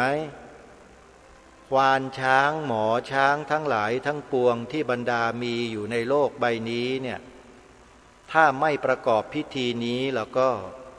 ในแต่ละปีนะ1 ปีเขาจะประกอบพิธีครั้งหนึ่ง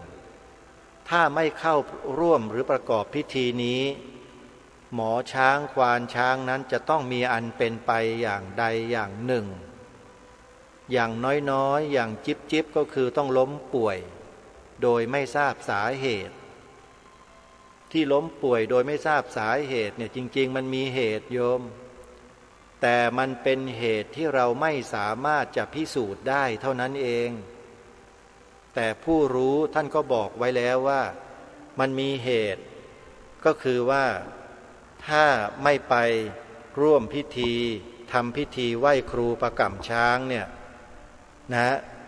ดวงวิญญาณของบรรพบุรุษที่เป็นหมอช้างครูช้างในอดีตเขาจะเล่นงานเอาอันนี้พิสูจน์ทราบด้วยหลักฐานพยานที่มีตัวตนไม่ได้โยมแต่ คนโบราณที่สืบสารประเพณีมาเขาเชื่อกันทั้งนั้นแหละเพราะฉะนั้นพอครบ1 ปีทุกคนจะต้องนำช้างมาที่วัดนี้แล้วมาประกอบพิธีพร้อมกันวัดนี้มีชื่อว่าวัดป่าอาเจียงโยมกดเข้าไปดูใน YouTube ในโซเชียลใน Google มีทั้งหมดเยอะแยะไปหมดเลยคลิปของวัดป่าอาเจียงเนี่ยมีคนเข้าไปแล้วก็ถ่ายคลิปเผยแพร่กันไว้เยอะแยะไปหมดอาตมาภาพก็เผยแพร่อยู่เหมือนกันและในปีนี้แหละจะเก็บบันทึกภาพไว้ให้เยอะที่สุดอาจจะสัมภาษณ์เจ้าอาวาสด้วยยังไม่แน่เดี๋ยวดูก่อนแล้วแต่เหตุการณ์นะแต่ถ้าถ่ายคลิปนั้นถ่ายแน่นอนเดี๋ยวจะเก็บเอาไว้แล้วก็บรรยายไปในตัวด้วยนะฮะวัดนี้จะจัดงาน 11-12 มีนาคมวันเสาร์อาทิตย์นะโยมนะใครสนใจก็ไปร่วมงานกันได้แล้วก็ไปร่วมเป็นเจ้าภาพสร้างอุโบสถศิลาแรงหลังแรกของประเทศไทยที่โรงอุโบสถตั้งอยู่บนตัวช้างเป็นอะไรที่มหัศจรรย์มากอาตมาเห็นแบบแล้วเจ้าอาวาสท่านออกแบบเองฮะในเมื่อเป็นวัดที่ทำกิจกรรมเกี่ยวกับช้างแล้วเนี่ยสร้างอุโบสถไม่มีเกี่ยวกับช้างมันก็ยังไงอยู่ใช่ไหมโยมเพราะฉะนั้นท่านเจ้าอาวาสก็เลยยกอุโบสถขึ้นบนหลังช้างเลยโยมคือสร้างเป็นรูปช้างชั้นล่างแล้วก็โรงอุโบสถตั้งอยู่บนหลังช้างข้างบนเป็นชั้นที่2ใครสนใจที่จะร่วมบุญก็จดเบอร์โทรศัพท์ท่านไว้นะสอบถามได้เลยโยม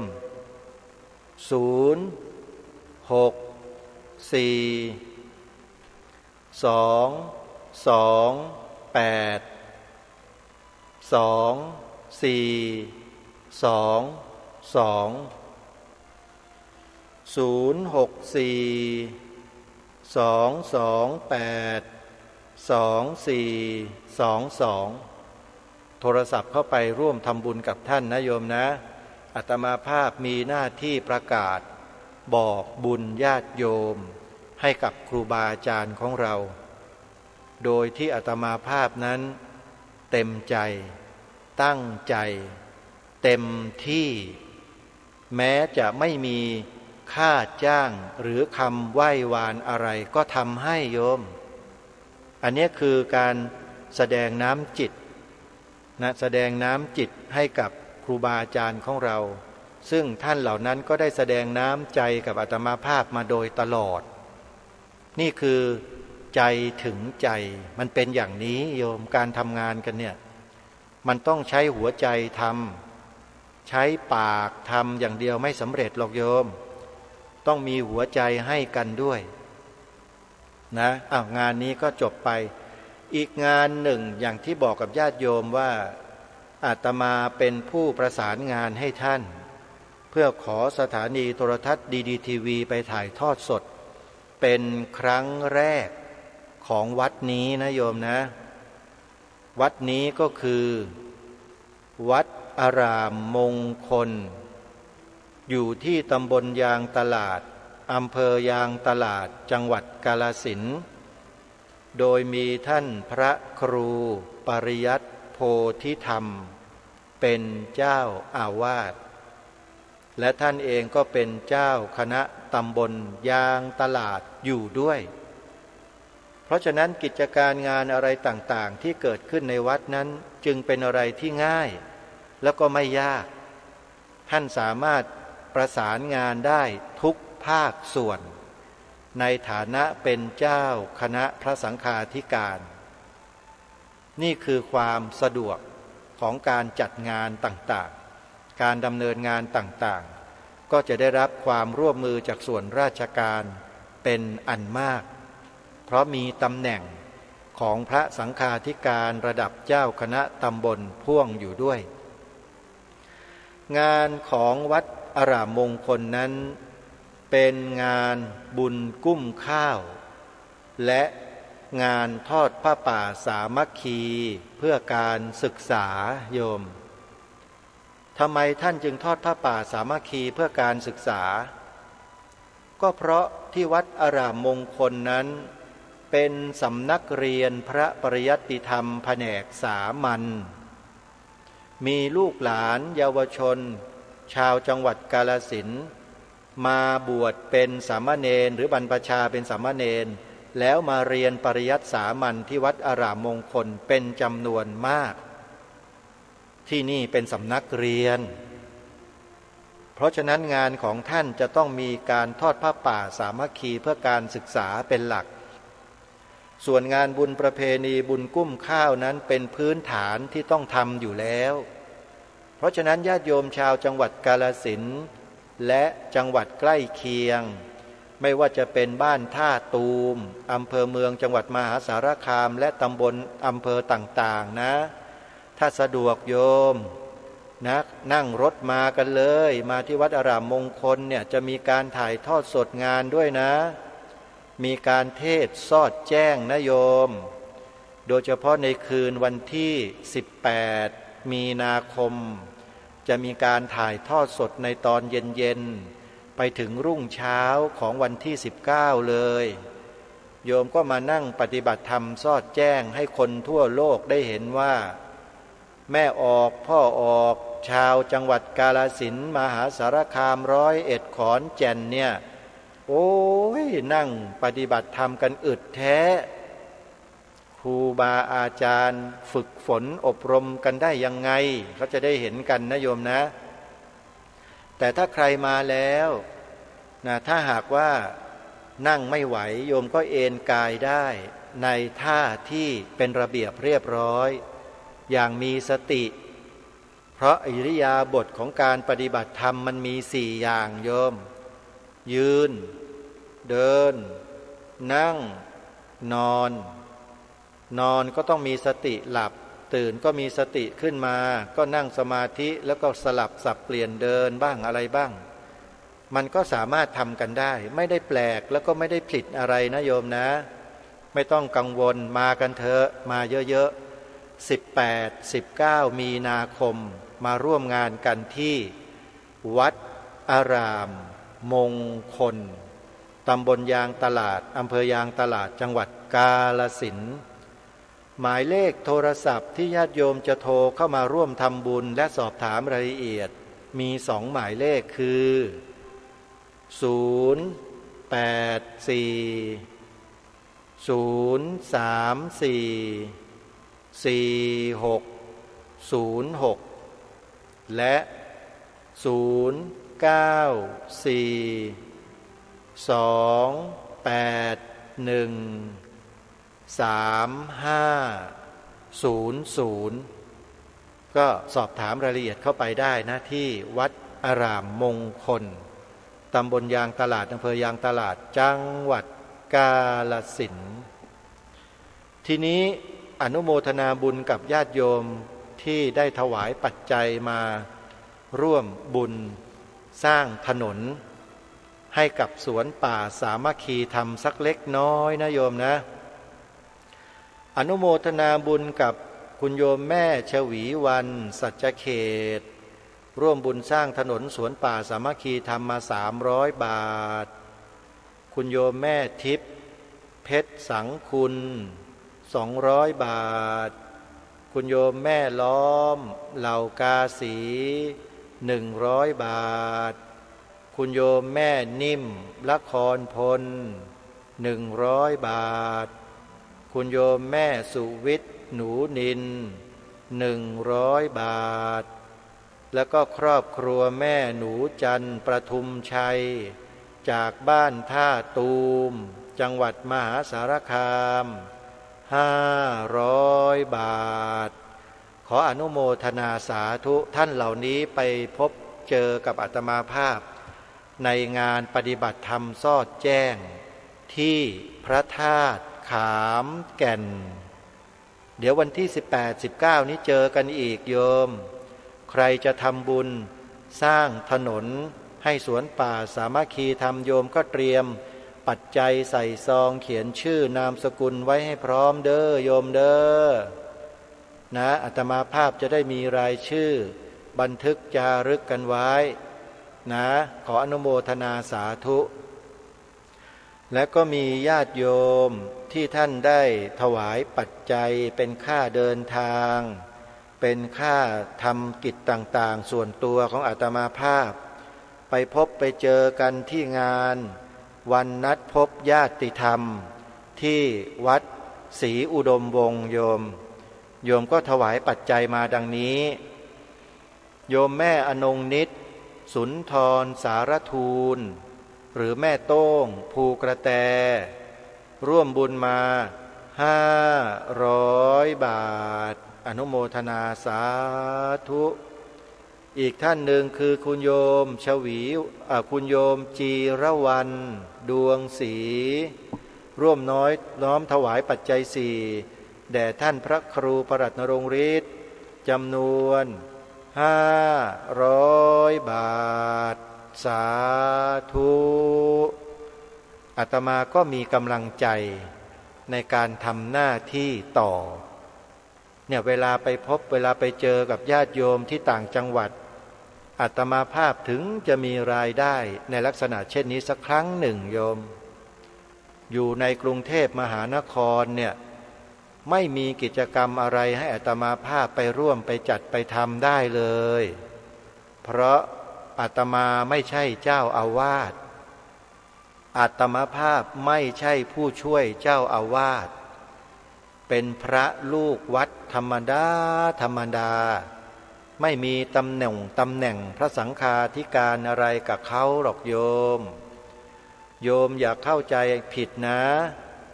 โยมอย่าคิดว่าพระครูประหลัดนรงค์ฤทธิ์รูปนี้มีญาติโยมอุปถัมภ์อุปถากมากมายเยอะแยะอย่าคิดเชียวถ้าคิดแบบนั้นแล้วก็อาตมาภาพก็แย่คือหาโยมสนับสนุนไม่มีเลยเพราะเข้าใจกันผิดหมดไม่ใช่อย่างนั้นโยมอาตมาภาพพูดไม่ได้แล้วก็ไม่ควรที่จะพูดความจริงบางอย่างบอกได้อย่างเดียวว่าทุกวันนี้อยู่อย่างอัตคัดขัดสนพอสมควรไม่ลื่นไหลเหมือนกับครูบาอาจารย์ของเราในหลายๆรูปที่ท่านทำงานเป็นสื่อเป็นผู้อำนวยการสถานีวิทยุเป็นผู้แสดงธรรมสัญจรไปที่นั่นไปที่นี่บ่อยๆท่านออกบ่อยๆพบเจอญาติโยมบ่อยๆโยมก็ถวายกันบ่อยๆอาตมาภาพไม่ได้ออกไปไหนเลยโยมทำรายการวิทยุคดีโลกคดีธรรมอยู่อย่างเงี้ยแล้วก็ไม่ได้บอกบุญอะไรกับญาติโยมส่วนตัวด้วยบอกปีละครั้งเท่านั้นเองมันไม่ใช่เพราะว่าความเย่อหยิ่งจองหองอะไรหรอกโยมแต่มันเป็นสัจจะวาจาที่ให้ไว้ว่าอาตมาพูดกล่าวแสดงธรรมอะไรก็แล้วแต่อาตมาภาพไม่ได้แสดงไม่ได้พูดไม่ได้กล่าวเพื่อหวังอามิตรสินจ้างในใจไม่มีเลยโยมแต่ญาติโยมถวายมามันก็เป็นเฉพาะกิจเฉพาะเวลาเฉพาะวันเท่านั้นเหมือนอย่างงานที่วัดศรีอุดมวงศ์งานวันนัดพบญาติธรรมเนี่ยก็มีโยมมาถวายอย่างที่ได้อ่านประกาศให้ญาติโยมเนี่ย2 ท่านคือโยมจีรวรรณกับคุณโยมอนงนิตคนละ500 บาทแล้วก็มีคุณโยมอีกท่านหนึ่งอาตมาภาพเองก็ไม่ได้อ่านรายชื่อของท่านมาถวายตอนที่อาตมาภาพจะเดินทางกลับกรุงเทพเขาเลิกงานกันตั้งนานแล้วพอดีโยมนำน้ำกับปัจจัยมาถวายให้กับท่านพระครูดมวรานุวัตรอาตมาก็รับแทนท่านพอโยมกลับขึ้นไปบนรถแล้วนะจะกลับแล้วแหละถอยรถเสร็จโยมเดินลงมาอีกนำปัจจัยมาถวายอาตมาภาพก็ไม่ได้ดูหรอกโยมว่าจำนวนเท่าไหร่อาตมารับเสร็จแล้วก็วางไว้ข้างๆไม่ทันได้ดูเพราะมัวแต่ทำงานอยู่นะก็เลยไม่ทราบว่าเท่าไหร่แล้วก็เลยไม่รู้ว่าชื่ออะไรปัจจัยก็ยังคงอยู่ในย่ามนั่นแหละ ก็มีเท่านี้โยมไปครั้งหนึ่งก็ได้ประมาณสัก1,000 กว่าบาทแล้วก็กลับมากันเทศก็ถวายคืนท่านพระครูไปตอนแรก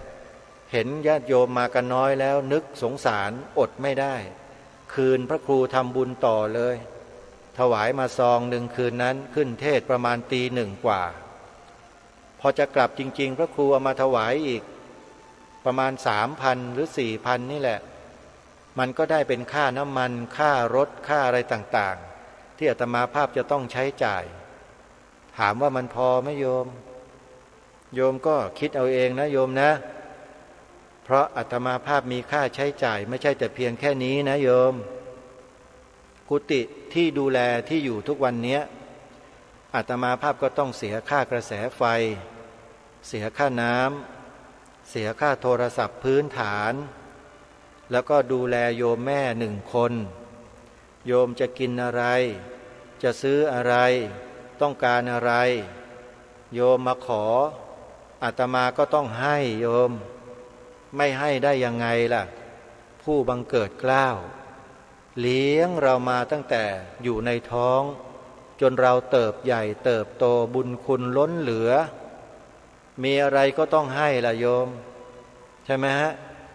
ก็เล่าให้ฟังส่วนตัวสักนิดหน่อยเดี๋ยวโยมจะไม่รู้ไม่เข้าใจกันก็เดี๋ยวมองว่าอาตมาภาพเนี่ยโอ้โหเป็นพิธีกรดีๆทีวีนี่น่าจะรวยน่าจะมีคนบริจาคให้กันเยอะเปล่าคนที่ได้เยอะๆก็คือสถานีโทรทัศน์ได้เยอะโยมแต่อาตมาภาพไม่ได้อะไรเลยโยมไม่ได้เขาทุกวันหรอกนะเดือนหนึ่งจะได้มาเป็นค่ารถค่าราบ้างพอที่จะอยู่ได้เท่านั้นเองโยมไม่ได้มั่งไม่ได้มีเหมือนใครเขาหรอกรถราก็ใช้ได้ก็เฉพาะของตนเองก็ไม่มีคนขับอีกเอ้าทำไมไม่มีล่ะพระครูก็ไม่มีเงินจ้างเขานี่โยมรายได้เราไม่มีอะไรนี่โยมก็อย่างนี้แหละก็อยู่ได้ไม่ได้เดือดร้อนอะไรไอ้ที่เล่าให้ฟังนี่ไม่ใช่มาอ้อนมาออกเพื่อจะขอเงินโยมนะเล่าความจริงให้ฟังเผื่อญาติโยมบางท่านหลายๆท่านอยากจะรู้อยากรู้ก็เล่าให้ฟังแค่นั้นแหละไม่ได้ต้องการอยากจะได้ให้ญาติโยมมาช่วยบริจาคหรอกโยมอยู่ได้ก็อยู่ไม่ได้ก็ต้องอยู่ทำไงได้ก็มันอยู่อย่างนี้แล้วนี่มันก็ต้องอดทนกันไปใช่ไหมมีบ้างอดบ้างนะไม่พอบ้างลำบากบ้างสบายบ้างมันก็สลับสับเปลี่ยนกันไปอย่างนี้แหละชีวิตของคนเราไม่ว่าจะเป็นพระไม่ว่าจะเป็นโยมมันก็มีข้อได้ข้อเสียข้อดีข้อเด่นข้ออะไรต่างๆแตกต่างกันไปเป็นเรื่องปกติเป็นเรื่องธรรมดาโยมอย่าไปคิดอะไรกันมากนี่แหละคือชีวิตแต่ละคนไม่เหมือนกันโยมแตกต่างกันก็ยังโชคดีนะที่อาจารย์พระครูดมวรานุวัตรก็ดีท่านอาจารย์พระครูปริยัติโพธิธรรมก็ดีท่านอาจารย์พระครูจริยสารธรรมก็ดีก็เห็นจะมีอยู่3 รูปนี่แหละโยมนิมนต์อาตมาภาพไปร่วมกิจกรรมเป็นประจำทุกปีแต่อาตมาภาพไม่ไปเองบางครั้งเพราะว่ามันติดปีใหม่บ้างมันติดสงกรานต์บ้างเพราะออกเดินทางตามถนนหนทางเนี่ยรถมันเยอะแล้วมันติดอาตมาภาพก็เลยไม่ไปลำบากแต่ครั้งนี้มันเป็นวันปกติวันธรรมดาเนี่ยอย่างวันเนี้ยวันที่9 มีนาคมวันที่10มันเป็นวันธรรมดามันไม่มีความลำบากอะไรมากก็เลยไปตอนไปนี่ก่อนไปก็ต้องลางานนะโยมลารายการโทรทัศน์2 วันก็เสียรายการไป2 วันแต่ก็มีผู้อื่นมาทำหน้าที่แทนละนะวันที่9วันนี้เป็นใครอย่างไรญาติโยมก็ติดตามชมรายการสดตระเวนคนตระเวนธรรมในตอนค่ำดูนะโยมนะวันที่8กับวันที่9ขออภัยเพราะลางาน2 วันเพราะต้องเดินทางวันที่8ไปถึงวัดป่าจริยธรรมก็ค่ำวันที่8แล้วก็พัก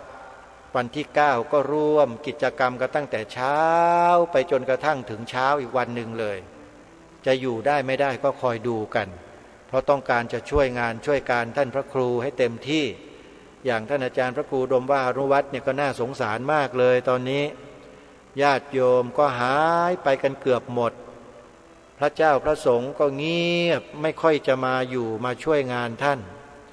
ก็มีแต่อาตมาภาพกับพระบางรูปที่พอช่วยงานกันอยู่แล้วก็ลูกศิษย์คนสองคนเอายังไงก็ทำกันไปมีแรงเราก็ทำกันต่อเนื่องกันไปหมดแรงเราก็หยุดหมดภาระวางภาระกันไปคนที่มาสารต่อใหม่ทำได้ไม่ได้ก็แล้วแต่ก็ขึ้นอยู่กับบุคคลคนนั้นแหละว่าจะสืบสารรักษาต่อยอดกันไว้ได้หรือไม่แต่ในขณะที่เรามีลมหายใจมีชีวิตมีกำลังวังชาอยู่เนี่ยเราก็จะสู้อดทนแล้วก็ทำไปทำมันไปจนกระทั่งถึงวาระสุดท้ายของชีวิตนั่นแหละโยมนะอย่างอาตมาภาพเนี่ยปลูกป่าที่สวนป่าสามัคคีธรรมเนี่ยก็ไม่มีวันแล้วเสร็จหรอกโยมต้นไม้มันก็โตขึ้นเรื่อยๆเราก็ต้องดูแลไปเรื่อยๆมีการพัฒนาพื้นที่ไปเรื่อยๆพัฒนาและทำไปตามกำลังทรัพย์อาตมาไม่มีกำลังทรัพย์ก็ทำเท่าที่ทำได้ถ้ามีกำลังทรัพย์ทำได้เท่าไหร่ก็ทำเท่านั้นคงจะไม่ดื้อที่จะเดินหน้าหาหนี้สินมาสุมหัวตัวเองหรอกโยมอาตมาไม่ใช่คนเช่นนั้นคงไม่เอาอย่างนั้นหรอกหน้าที่อาตมาคือปลูกต้นไม้เป็นหลักแต่ถ้าจำเป็นจะต้องมีสถานที่มีอะไรเนี่ยก็จะปรึกษาหารือกับญาติโยมที่ฟังรายการนี่แหละโยมถ้าอาตมาจะสร้างศาลาสักหลังหนึ่งที่สวนป่าสามัคคีธรรมเนี่ยโยมว่าจะพอเป็นไปได้ไหมอันนี้ก็ถามโยมอาตมาไม่ได้มีรายได้อะไรนี่โยมถ้าจะทำจริงๆก็ต้องให้ญาติโยมนั่นแหละช่วยจะให้ใครล่ะช่วยใช่ไหมก็อาจจะจัดทอดผ้าป่าสร้างศาลาสักหลังหนึ่งเล็กๆไม่ต้องสร้างใหญ่สร้างโตมากหรอกอาตมาบารมีไม่มี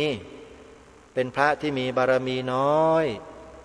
บารมีนิดเดียวโยมไม่ได้สร้างมาในอดีตอาตมาสร้างมาอีกแบบหนึ่งคือสร้างมาในลักษณะของนักต่อสู้มากกว่านะถ้าจะเป็นอดีตเนี่ยก็คงจะเป็นทหารถืออีดาบสองข้างนี่แหละแล้วก็ฟาดฟันศัตรูสมัยก่อนเนี่ยนะรักษาบ้านรักษาเมืองมาน่าจะเป็นอย่างนั้นนะโยมบั้นปลายชีวิตก็ออกบวชถือศีลปฏิบัติธรรมตามสมควรแก่ฐานานุรูปน่าจะเป็นอย่างนั้นมั้งพอมาเกิดชาตินี้มันก็เลยบวชไม่ยอมไปไหนมันก็ยังอยู่มันอย่างเงี้ยก็ไม่รู้เหมือนกันว่าวันใดมันจะไปหรือไม่ไปหรืออย่างไงก็ไม่รู้นะแต่มาไม่รู้อนาคตหรอกว่าจะอยู่อย่างนี้ได้ต่อไปไหมหรือจะต้องลาสิกขาไปอยู่อีกแบบหนึ่งมันก็ไม่แน่ทั้งนั้นนะโยมชีวิตคนเราจริงไหมขนาดพวกเจ้าคุณระดับชั้นรองสมเด็จระดับของชั้นธงชั้นธรรมโยมดูสิอยู่ๆก็ถูกกล่าวหาแล้วก็สึกเข้าไปจับขังในคุกนู่นน่ะเห็นไหมก็ต้องนุ่งขาวห่มขาวกันอยู่บางท่านบางรูปก็สึกลาสิกขาลาเพศไปเลยก็มีถูกโจมตีมากๆถูกกดดันมากๆจะโด่งจะดังแค่ไหนเพียงใดก็ต้องสึกอย่างมหาไพรวันเห็นไหมตอนนี้กลายเป็นมหาแพรรี่ไปแล้วเห็นไหมนั่นก็สึกไปแล้วก็เปลี่ยนแปลงสภาพตัวเองหน้ามือเป็นหลังมือเลยเห็นยังแพรรี่มหาสมปองเป็นไงโอ้ยดังมากไปบรรยายไปเทศไปที่ไหนใครก็ชอบนิมนต์ไม่ขาดบินเครื่องบินเนี่ยไปกลับเป็นว่าเล่นอาตมายังเคยเจอบนเครื่องเลยที่สนามบินเนี่ยบ่อยๆมหาสมปองเนี่ยแล้วอยู่มาก็ลาสิกขาเห็นไหมมันก็ไม่แน่นะโยมชีวิตคนเราอาตมาภาพก็เหมือนกันน่ะก็ไม่แน่เหมือนกันถ้าหากว่าอยู่ไปแล้วมันมีเหตุมีปัจจัยอะไรบางอย่างที่มากระตุ้นมากระตุกมากระทำให้อาตมาภาพไม่สามารถจะอยู่ได้เนี่ยอาตมาก็ไปเหมือนกันนะโยมไปหาชีวิตที่มันสงบร่มเย็นสงบกว่านี้มันอาจจะทำได้ดีกว่า เพราะอยู่อย่างนี้อาจจะไม่สงบไม่ร่มเย็นเหมือนกับอีกเพศภาวะหนึ่งที่เราสามารถที่จะเดินทางไปไหนต่อไหนในโลกใบนี้ได้อย่างอิสระก็ได้เป็นพระนี่จะเดินทางไปต่างประเทศทั้งทีเนี่ยโคตรลำบากเลยโยมได้ยินคำนี้ชัดเจนไหมโยมนะเป็นพระเนี่ยนะจะไปต่างประเทศทั้งทีเนี่ยพูดลำบากเลยโยมพูดได้แค่นี้สั้นๆอย่าลงรายละเอียดนะเดี๋ยวเขาจะไม่พอใจลำบากยังไงโยมไปถามพระครูจริยสารธรรมพระครูดมรานุวัตรพระครูวัดอารามมงคลเอาเองนะนั่นแหละแต่ละท่านก็รู้กันเองอ่ะอาตมานี่ขนาดอยู่อย่างนี้นะยังลำบากเลยโยมนั้นนับภาษาอะไรกับครูบาอาจารย์ที่อยู่บ้านนอกใช่ไหมนี่ถ้าเกิดว่ามีสิทธิ์มีเสียงพูดในที่ประชุมใหญ่ของคณะสงฆ์นี่ก็จะพูดให้มันดังๆเลยแหละเรื่องนี้อะไรกันนักหนาบ้านนี้เมืองนี้นี่แหละอาตมาก็เลยไม่ขอพูดก็แล้วกันแต่ขอบอกว่ามันลำบากเลยจะไปต่างประเทศทั้งทีเนี่ยแหมอะไรต่ออะไรก็ไม่รู้เป็นพระเนี่ยลำบากโยมไม่ใช่สบายนะจะทำอะไรจะหยิบจะพูดจะคิดอะไรนี่ลำบากไปหมดอย่างพูดรายการคดีโลกคดีธรรมที่พูดอยู่ทุกวันเนี้ยโยมอย่าคิดว่าจะพูดง่ายๆนะเนี่ยกว่าจะพูดออกมาได้เนี่ยกว่าจะแสดงอะไรออกมาได้แต่ละอย่างเนี่ยไม่ใช่ธรรมดานะถ้าเป็นบุคคลโดยทั่วไปพระภิกษุสงฆ์ทั่วไปเนี่ยป่านนี้ก็คงจะโดนไปนานแล้วแหละแต่อาตมาภาพนี่เขาเกรงกันอยู่ก็คงจะรู้กันแหละว่าเป็นยังไงนะนี่คือความจริงเป็นสัจจะอาตมาภาพเป็นคนที่ถือสัจจะแล้วก็ไม่เคยกลัวสิ่งต่างๆที่มันจะมาเกิดขึ้นในชีวิตเนี่ยไม่เคยกลัวอะไรทั้งนั้นแหละไม่รู้จะกลัวไปทำพระแสงด้ามงาอะไรชีวิตเกิดมาทั้งทีเนี่ยให้มันสุดๆไปเลยโยมทำหน้าที่ให้มันสุดๆไปเลยถ้าสิ่งนั้นเป็นสิ่งที่ดีแล้วไม่ต้องไปกลัวอะไรทั้งนั้นอย่างรายการคดีโลกคดีธรรมเนี่ยที่มาเชิญชวนพวกเราท่านทั้งหลายมาทำหน้าที่กัน3 ข้อเนี่ยเป็นสิ่งที่ดีทั้งนั้นเลยอาตมาก็ไม่รู้จะไปกลัวใคร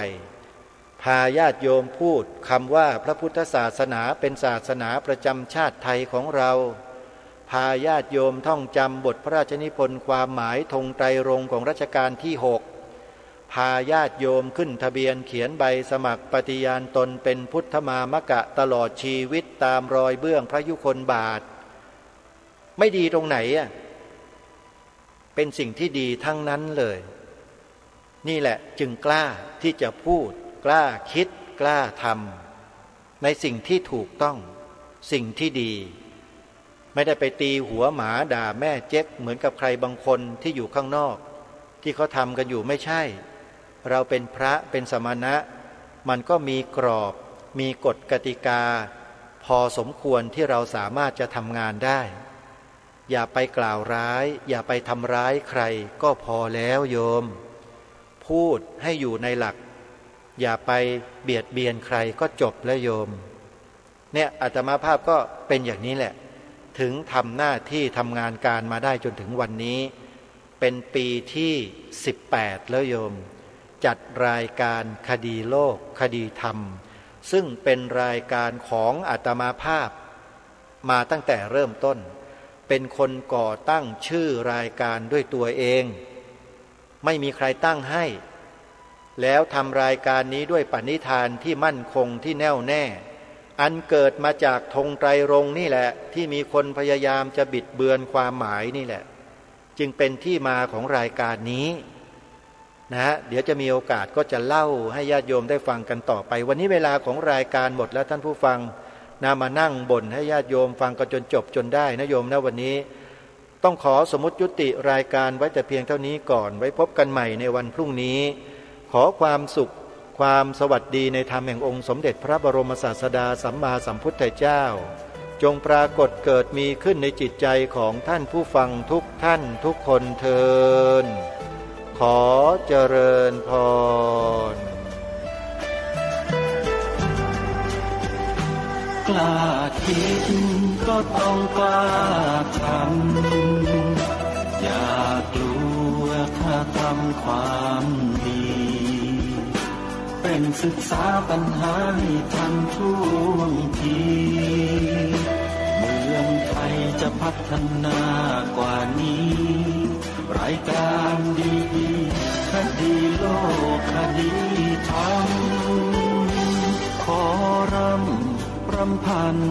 บรรยายความคิดเครื่องหมายแห่งสีทั้งสามงามถนัดขาวคือบริสุทธิ์สีสวัสดิ์หมายพระไตรรัตน์และธรรมะคุ้มจิตไทยแดงคือโลหิตเราใสซึ่งยอมสละได้เพื่อรักษาชาติศาสนาน้ำเงินคือสีโสภาอันจอมประชาพระโปรดเป็นของส่วนองค์จักริ้วเข้าเป็นไตรรงค์จึงเป็นสีธงที่รักแห่งเราชาวไทยทหารอวตารนำไปยงยุทธวิชัยวิชิตก็ชูเกียรติสยามประเทศไทยที่เจริญมั่นคงมาได้จนถึงทุกวันนี้มิได้เกิดขึ้นจากความหวาดกลัวอย่างคลาดเขลาแต่บรรพบุรุษไทยของเราทุกยุคทุกสมัยล้วนแต่มีความกล้าหาญและชาญฉลาดปกป้องเอกราชสร้างชาติให้เกิดความมั่นคงโดยมีธงแห่งพระไตรรัตน์เป็นเครื่องนำชัยจึงเป็นที่มาที่ไปของรายการคดีโลกคดีธรรมกล้าคิดก็ต้องกล้าทำอย่ากลัวถ้าทำความดีเป็นศึกษาวันนิโนอิทธิมันโตท่านกำลังรับฟังสถานีวิทยุสาธารณะจังหวัดเชียงใหม่คลื่นพัฒนาคุณภาพชีวิต FM 92.25 เมกะเฮิรตซ์บริหารและจัดการโดยวัดป่าแดงมหาวิหารส่งกระจายเสียงจากเลขที่71หมู่ที่14บ้านใหม่หลังมอตำบลสุเทพอำเภอเมืองจังหวัดเชียงใหม่รหัสไปรษณีย์50200หมายเลขโทรศัพท์0818818815600520000636-7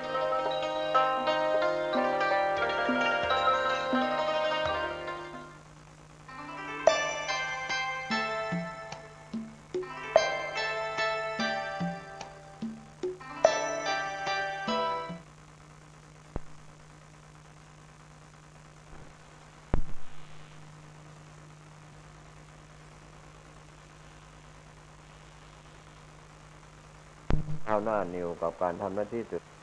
สวัสดีครับท่านผู้ฟังที่เคารพข่าวชาวบ้านผมกาเศรษฐ์เพชรสำริดบรรณาธิการข่าวก้าวหน้านิวกับการทำหน้าที่สื่อสารมวลชน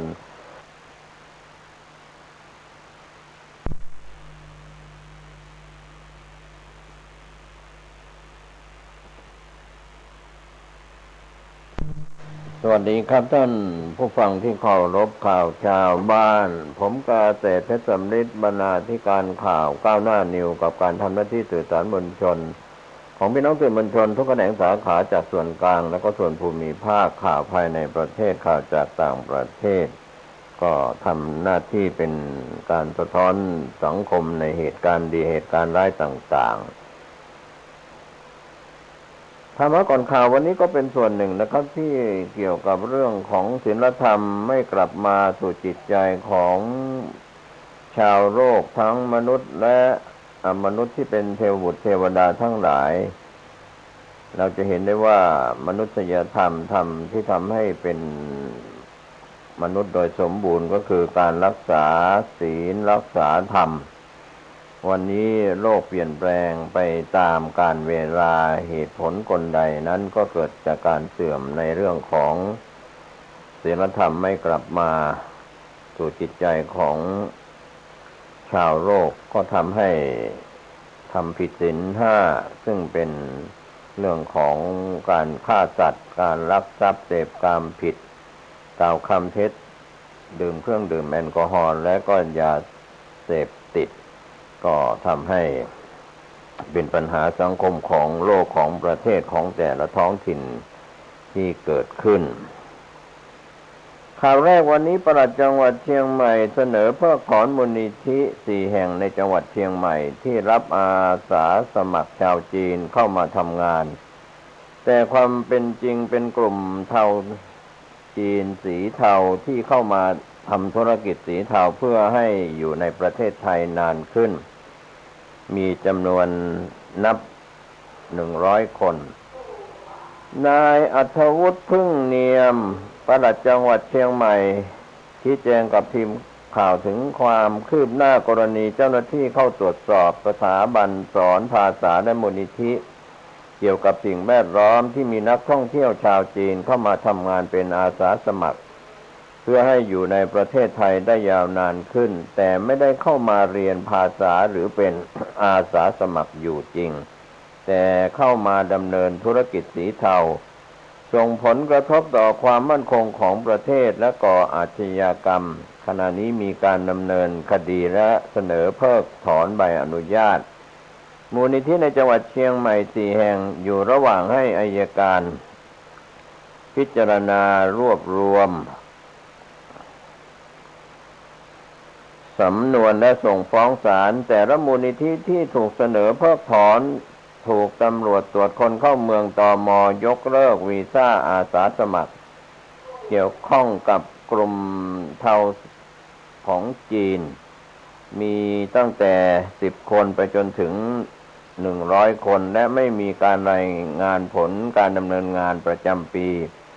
ซึ่งเข้าองค์ประกอบการกระทำความผิดและความเป็นจริงกลุ่มคนเหล่านี้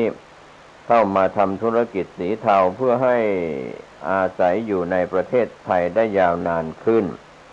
และไม่ได้เข้ามาเรียนหรือเป็นอาสาสมัครจริงตามที่กล่าวอ้างบางรายยังแอบอ้างว่ามีหญิงชาวจีนมีสามีเป็นประธานมูลนิธิเพื่อรับรองบุตรชาวจีนว่ามีพ่อเป็นคนไทย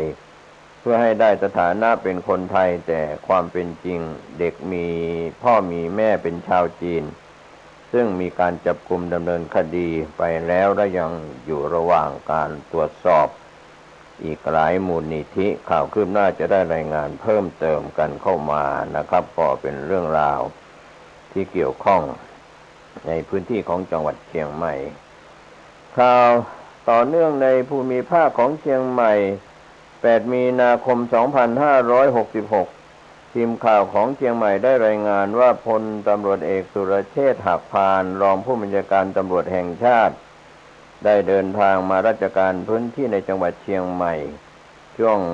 เช้า 9:45 น.ตรวจเยี่ยมโครงการอบรมสัมมนาพนักงานสอบสวนและทีมงานสหวิชาชีพเพื่อเพิ่มประสิทธิภาพด้านการคุ้มครองแรงงานต่างด้าว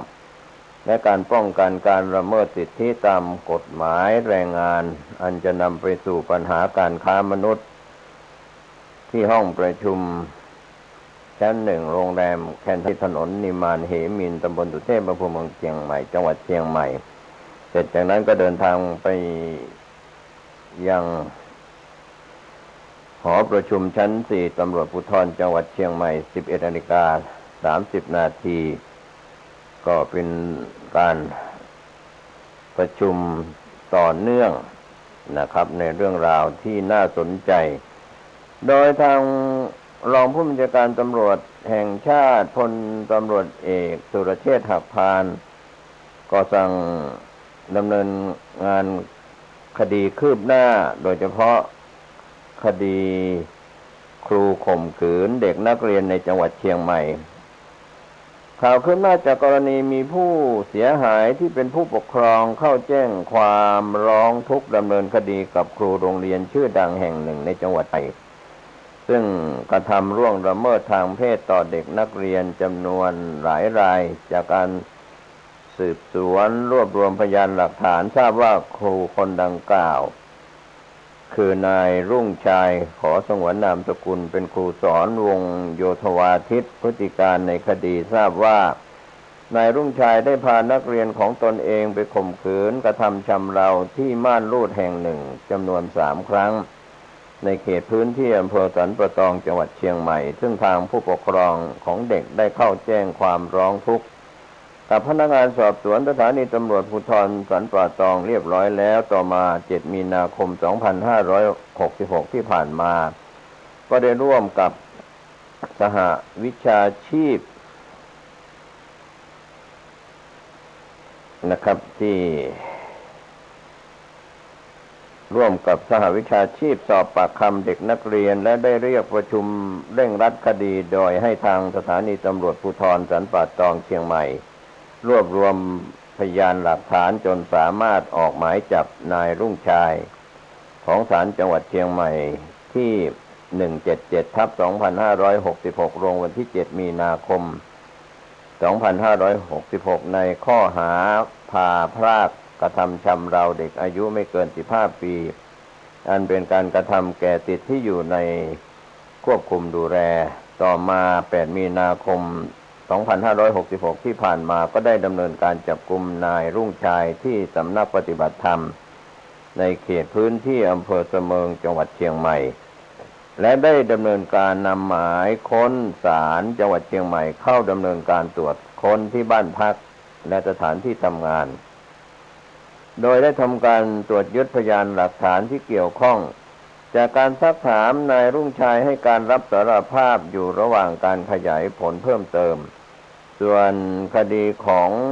อำเภอหางดงจะได้เร่งสอบปากคำร่วมกับหน่วยงานที่เกี่ยวข้องและดำเนินคดีต่อไปข่าวคืบหน้าจะได้รายงานให้ท่านได้รับรู้รับทราบเพิ่มเติมช่วงนี้ไปฟังข่าวประกอบเสียงโดยพลตำรวจเอกสุรเชษฐ์หักพานรองผู้บัญชาการตำรวจแห่งชาติกล่าวในที่ประชุมของตำรวจภูธรจังหวัดเชียงใหม่ช่วงบ่าย8 มีนาคม 2566ที่ผ่านมาเป็นข่าวประกอบเสียงดังนี้นะครับแล้วมันก็จะหมดไปหมดนะครับดังนั้นวันนี้เช่นเดียวกันนะครับเราก็ต้องทำให้คนไทยมีที่ยืนนะส่วนการประกอบธุรกิจนะครับหรือว่าการที่โรงเรียนก็ต้องเป็นไปตามพรบการศึกษานะครับหรือว่าพรบประกอบสถาบันการศึกษาของลูกสาวให้เอกชนมันเหล่านี้มันต้องมีตัวบทกฎหมายอยู่แล้วนะครับเพราะฉะนั้นวันนี้ก็จะเอาข้อมูลขึ้นมาให้ดูแล้วก็สิ่งที่ต้องขอข้อมูลจากหน่วยเกี่ยวข้องนะครับมันก็จะเป็นเรื่องแบบเดิมๆเหมือนที่ผมทำในอดีตก็คือเรื่องตัวศูนย์เหรียญมันก็เหมือนกันก็สำหรับการเดินทางมาในวันนี้นะครับว่าท่านผบ.ตร.ได้มอบหมายผมลงมากำกับคดีนะครับซึ่งท่านผู้จัดการตำรวจภูธรภาค 5ท่านผู้การตำรวจภูธรจังหวัดเชียงใหม่นะครับตำรวจผู้จัดการก็ได้ดำเนินการขอมัดหมายจับต่อศาลเมื่อคืนแล้วก็จับกุมผู้กระทำผิดเมื่อเช้านี้ก็คือเป็นครูนะครับเป็นครูสอนดนตรีนะครับของโรงเรียนในพื้นที่ของหางดงนะครับก็ขอไม่เอ่ยชื่อโรงเรียนแล้วกันนะครับก็มีพฤติกรรมจากการที่มีเด็กที่เป็นเหยื่อเนี่ยร้องเรียนเข้ามาว่าถูกล่วงละเมิดทางเพศนะครับถูกจับเนื้อต้องตัวนะครับซึ่งเด็กเนี่ยผู้เสียหายเนี่ยมีหลายคนนะครับวันนี้เรามีผู้เสียหายที่เชื่อมั่นที่มั่นใจนะครับทางพ่อแม่ผู้ปกครองได้พาเข้าไปแจ้งความนะครับเราก็ได้ดำเนินการขอมัดต่อศาลเพื่อออกหมายจับแล้วก็จับกุมคดีไปแล้วขณะนี้นะครับก็ตอนนี้อยู่ระหว่างการควบคุมตัวนะครับเพราะฉะนั้นในเรื่องของเด็กการล่วงละเมิดทางเพศของเด็กนะครับผมก็ต้องฝากผู้ปกครองพ่อแม่นะครับว่าวันนี้แล้วก็ต้องสำคัญก็คือฝากท่านผู้อำนวยการโรงเรียนนะครับว่าในการกำกับดูแลครูในโรงเรียนนะครับก็ฝากท่านผู้อำนวยการโรงเรียนว่าผู้อำนวยการโรงเรียนนะครับจะต้องใส่ใจนะครับดูแลโดยเฉพาะครูที่รับผิดชอบเรื่องวงโยธวาทิตหรือดนตรีเหล่านี้เป็นครูที่มีโอกาสใกล้ชิดสัมผัสเด็กเยอะนะครับก็จะอาศัยความไว้เนื้อเชื่อใจเหล่านี้นะครับทำให้เด็กเนี่ยไว้เนื้อเชื่อใจนะครับแล้วก็อาศัยโอกาสเหล่านี้ล่วงละเมิดทางเพศกระทำชำเราต่อเด็กนะครับวันนี้เหยื่อที่เป็นเด็กยังมีหลายคนนะครับบางคนจบไปแล้วนะครับแล้วก็เห็นพฤติกรรมครู คนนี้ทำแล้วทำเล่าซ้ำแล้วซ้ำเล่านะครับถึงขนาดโพสเฟซบุ๊กขึ้นมานะครับเพราะฉะนั้นวันนี้ในส่วนของเราเองก็ทำงานร่วมกับพัฒนาสังคมจังหวัดนะครับ NGO นะครับก็จะติดต่อน้องๆอีกหลายคนเข้ามาแจ้งความดำเนินคดีนะครับโดยการปกปิดเป็นความลับนะครับเพราะนั้นก็ต้องฝากนะครับน้องๆฝากถึงพ่อแม่นะครับที่ถูกกระทำลักษณะเช่นนี้นะครับขอให้เข้ามาพบกับทางท่านผู้การตำรวจภูธรจังหวัดเชียงใหม่นะครับในส่วนข้อมูลความลับทั้งหมดเนี่ยเราจะปกปิดเป็นความลับนะครับแต่ว่าพ่อแม่นะครับก็เพื่อจะปกป้องลูกนะครับวันนี้เราได้รับการกระทำก็ต้องดำเนินคดีนะครับเพื่อจะให้บุคคลดังกล่าวเนี่ยรับโทษอย่างแสนสาหัสนะครับเพราะฉะนั้นในเรื่องของการไล่ดำเนินคดีทั้งหมดเนี่ยเดี๋ยวท่านผู้การท่านผู้จัดการก็จะมาดูเรื่องการกระทำต่างกรรมต่างวาระนะครับทำอีกกี่ครั้งรับโทษเท่านั้นนะครับส่วนเรื่องหนึ่งที่เดินทางมาวันนี้นะครับครับก็คงเป็นเรื่องราวข่าวประกอบเสียงจากท่านรองผู้บัญชาการตำรวจแห่งชาติพลตำรวจเอกสุรเชษฐ์หักพานได้ชี้แจงกับทีมข่าวทุกแขนงสาขาที่รอทำข่าวหลังจากประชุมในกรณีมีผู้เสียหายเป็นผู้ปกครองเข้าแจ้งความร้องทุกข์ดำเนินคดีกับครูโรงเรียนชื่อดังแห่งหนึ่งในจังหวัดเชียงใหม่พื้นที่อำเภอหางดงก็ทำการล่วงละเมิดทางเพศต่อเด็กนักเรียนจำนวนหลายรายดังกล่าวนะครับข่าวคืบหน้าจะได้รายงานให้ท่านได้รับรู้รับทราบเพิ่มเติมกันเข้ามานะครับก็ฝากถึงบรรดาพ่อแม่ผู้ปกครองครูอาจารย์ยังสถานศึกษาโดยเฉพาะผู้อำนวยการสถานศึกษาขอให้ท่านดูแลนักเรียนนักศึกษาที่อยู่ในสถานศึกษาของท่านเรื่องของการที่มีเหตุการณ์ต่างๆเป็นเรื่องราวเกิดขึ้นในสถานศึกษาจะในช่องทางใดๆนะครับก็ขอให้ท่านได้ติวเข้มสอดส่องดูแลไปทางด้านข่าวมติชนออนไลน์ได้รายงานข่าวด้านการเมืองวันสตรีสากลสุดารัตน์ให้ใช้ฤกษ์วันสตรีสากลชูกองทุนพลังหญิงสุดารัตน์ใช้ฤกษ์วันสตรีสากลปลุกพลังหญิงเปลี่ยนแปลงประเทศดันแคมเปญชูนโยบายกองทุนพลังหญิงตั้งศูนย์ทุกอำเภอ878แห่งทั่วประเทศช่วยเหลือหญิงและเด็กที่ถูกกระทำรุนแรงก็เป็นข่าวคืบหน้า8มีนาคมที่ผ่านมาคุณหญิงสุดารัตน์เกยุราพันธ์หัวหน้าพรรคไทยสร้างไทยนางสาวธิดารัตน์ยิ่งเจริญโฆษกพรรคไทยสร้างไทยนางสาวนิชาบุญลือรองโฆษกพรรคไทยสร้างไทยนางสาววิภาวันวงสว่างว่าที่ผู้สมัครสสเชียงใหม่เขต3พรรคไทยสร้างไทยนางสาวขออภัยนางสาววิภาวันวงสว่างว่าที่ผู้สมัครสสเชียงใหม่เขต3พรรคไทยสร้างไทยและผู้ก่อตั้งองค์กรช่วยเหลือผู้หญิงที่ถูกกระทำความรุนแรงทางเพศร่วมกับผู้แทนภาคแรงงานสตาร์ทอัพภาคธุรกิจกลุ่มผู้หลากหลายทางเพศแถลงข่าวในวันสตรีสากลเมื่อวานนี้โดยพรรคไทยสร้างไทยได้สร้างนโยบายเพื่อส่งเสริมและผลักดันบทบาทสตรีให้มีความแข็งแกร่งและก็ได้รับการยอมรับจากคนในสังคมอย่างเสมอภาคเท่าเทียมกันโดยข้อแรกตั้งกองทุนพลังหญิงเพื่อให้ผู้หญิงทุกคนมีงานทำมีอาชีพที่มั่นคงผู้หญิงทุกคนต้องมีงานทำและไม่มีหนี้ตั้งเครือข่ายออนไลน์เพื่อจับคู่งานที่เหมาะสมให้กับผู้หญิงที่ว่างงานส่งเสริมอาชีพให้มีรายได้อย่างยั่งยืนและก็เพียงพอก็มีโครงการที่สำคัญโดยเฉพาะตั้งศูนย์ต่อยอดจากศูนย์พึ่งได้ที่คุณหญิงสุดารัตน์ได้ทำโครงการเมื่อสมัยดำรงตำแหน่งรัฐมนตรีว่าการกระทรวงสาธารณสุขเรียกว่าศูนย์พึ่งได้ตั้งอยู่ทุกโรงพยาบาลเพิ่มงบประมาณและบุคลากรที่มีความรู้ความสามารถเพื่อช่วยเหลือผู้หญิงและเด็กตั้งแต่การตั้งครรภ์จนถึงการช่วยลดความรุนแรงในเด็กสตรีและผู้ มีความหลากหลายทางเพศสร้างสุขภาพที่ดีให้ผู้หญิงในนโยบาย30 บาทก็จะมีการตรวจภายในฟรีตรวจมะเร็งเต้านมฉีดวัคซีนป้องกันมะเร็งปากมดลูกฟรีให้กับเด็กหญิงแจกผ้าอนามัยฟรีให้กับเด็กนักเรียนและผู้หญิงที่มีรายได้น้อยให้มีการทำงานและบริการที่เป็นมิตรและเหมาะสมกับเพศสภาพตลอดจนบริบทเฉพาะเช่นการฝากครรภ์ในพื้นที่ชายแดนภาคใต้โดยแพทย์ที่เป็นผู้หญิงงานที่ไม่ก่อความเสี่ยงให้แม่ที่ตั้งครรภ์อันดับ3จัดตั้งกองทุนแม่เลี้ยงเดี่ยวปัจจุบันมีแม่เลี้ยงเดี่ยวประมาณ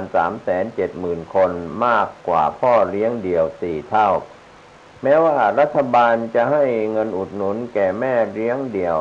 แต่มีเพียง 50,000 รายเท่านั้นที่ได้รับและอาศัยอยู่แค่ในจังหวัดนำร่องเพียงไม่กี่จังหวัด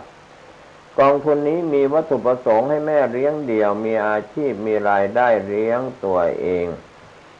และลูกได้อย่างมั่นคงก็เพิ่มจำนวนสสผู้หญิงในสภาก็เป็นการเพิ่มจำนวนสสผู้หญิงในสภาผ่านการอบรมเสริมสร้างศักยภาพสร้างเครือข่ายและให้คำปรึกษาโดยไทยสร้างไทยก็เป็นการเสริมพลังและเปิดให้มีการแสดงความเห็นทุกด้านรวมทั้งรณรงค์ให้ตระหนักรู้สิทธิเสรีภาพในด้านต่างๆและส่งเสริมให้ผู้หญิงเข้าไปมีส่วนในการบริหารทั้งการเมืองและราชการอย่างน้อย20%ครับก็เป็นส่วนที่ทางมติชนออนไลน์นำเรื่องของข่าวด้านการเมืองโดยเฉพาะสุดารัตน์ใช้ฤกษ์วันสตรีสากลดันชูกองทุนพลังหญิงนะครับก็เป็นเรื่องราวข่าวที่เกี่ยวข้องกับวันสตรีสากลโดยนำเรื่องของชูนโยบายครับก็อาจจะไปอิงการเมืองในช่วงนี้ก็โปรดใช้วิจารณญาณในการรับข้อมูลข่าวสาร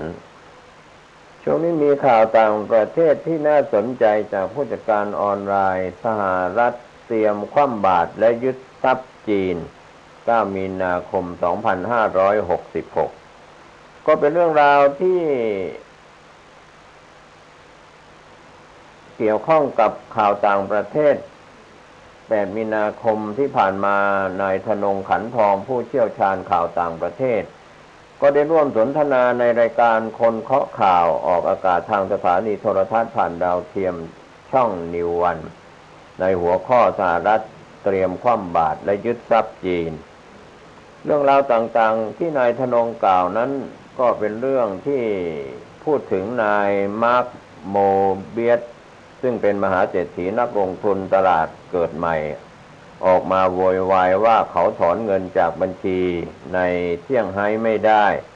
เตือนนักลงทุนว่ารัฐบาลปักกิ่งควบคุมเงินไหลออก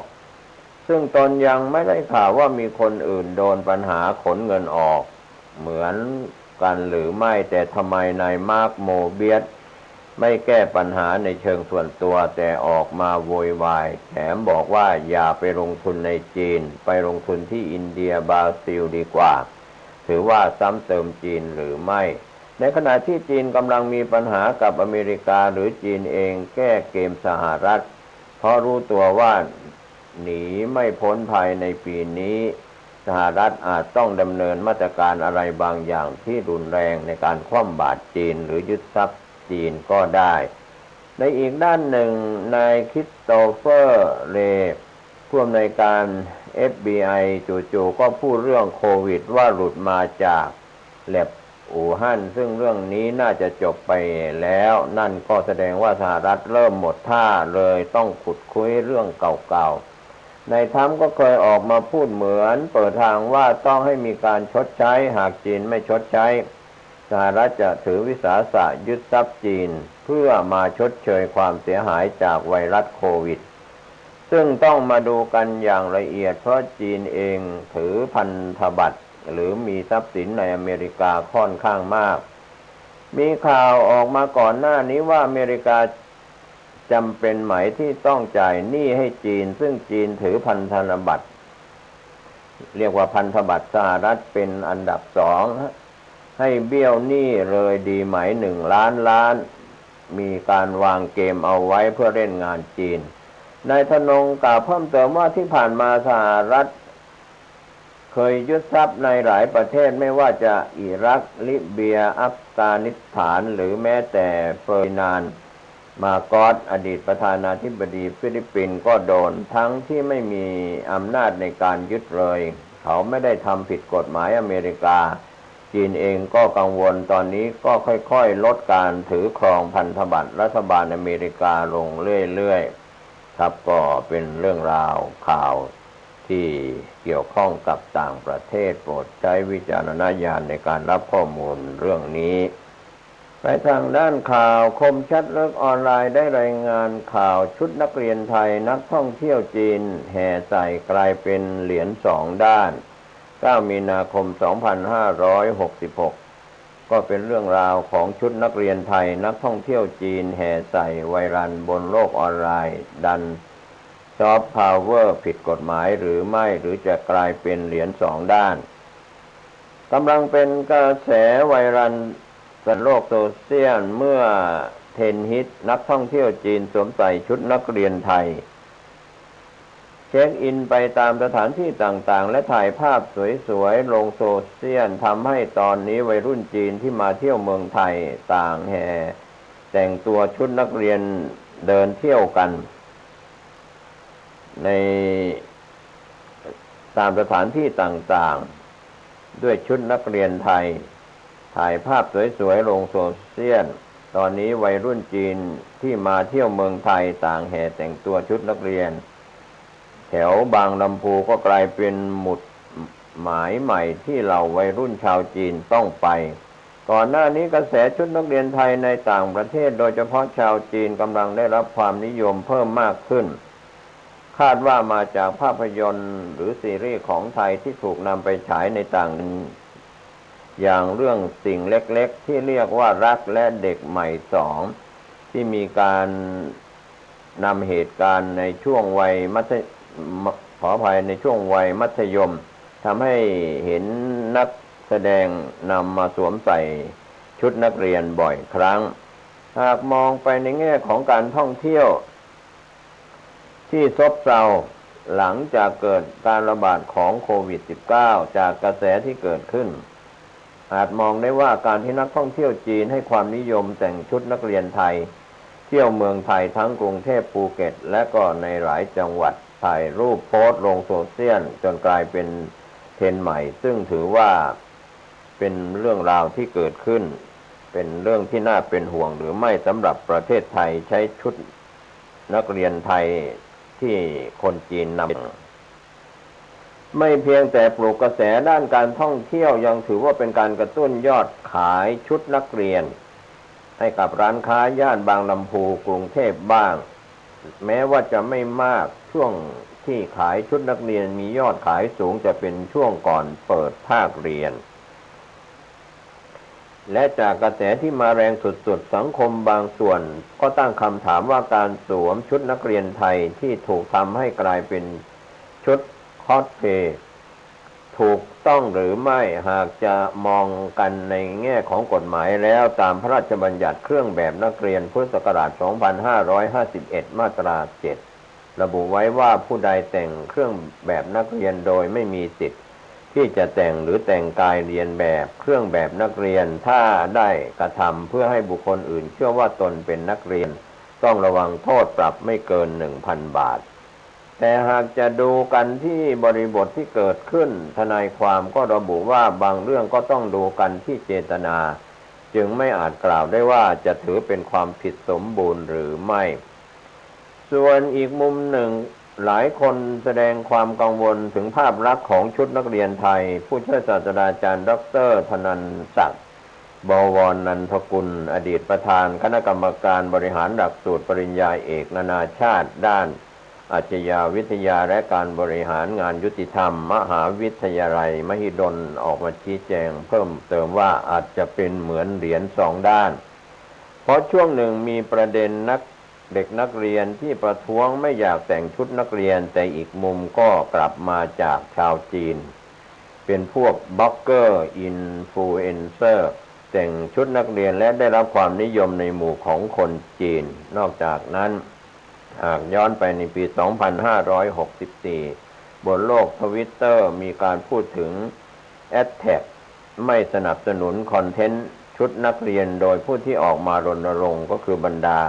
แอคเคอร์หรือผู้ผลิตคอนเทนต์แนววาบหวิวเนื่องจากไม่ต้องการให้มีการใส่ชุดนักเรียนเพื่อทำคอนเทนต์แนว 18 บวกเพราะนั่นคือการสนับสนุนให้เกิดการอาชญากรรมกับเด็กทางอ้อมแล้วก็มีแฮชแท็กดังกล่าวได้รับเสียงชื่นชมและได้รับการสนับสนุนต่อมา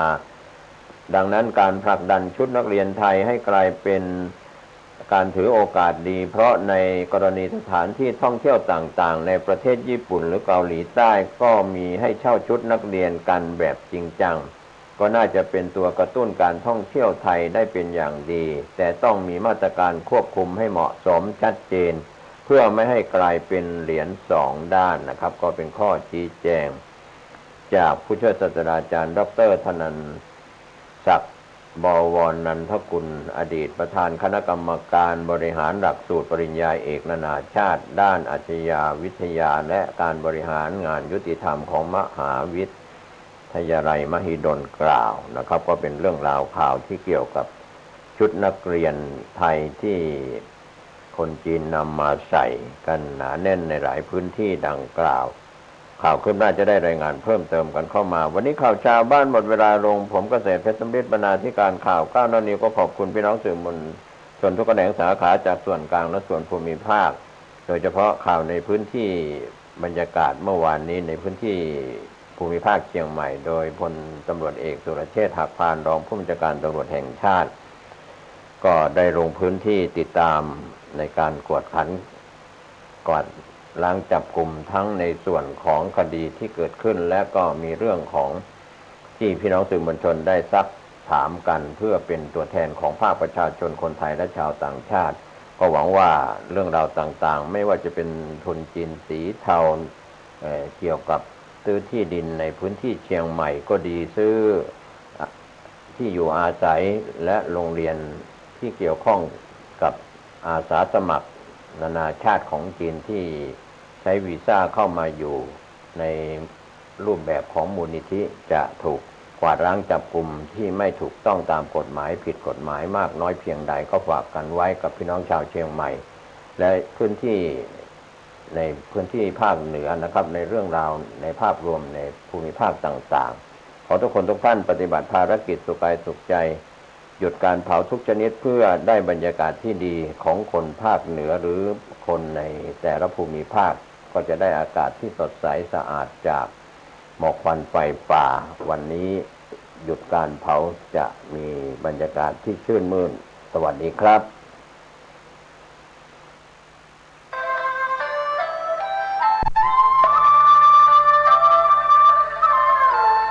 ประกาศอนุโมทนารายนามเจ้าภาพร่วมบริจาคการก่อสร้างศาลาพระเจ้าติโลกราชณวัดป่าแดงมหาวิหารตำบลสุเทพอำเภอเมืองเชียงใหม่จังหวัดเชียงใหม่ได้วางศิลาฤกษ์วันมาฆบูชา6 มีนาคมพุทธศักราช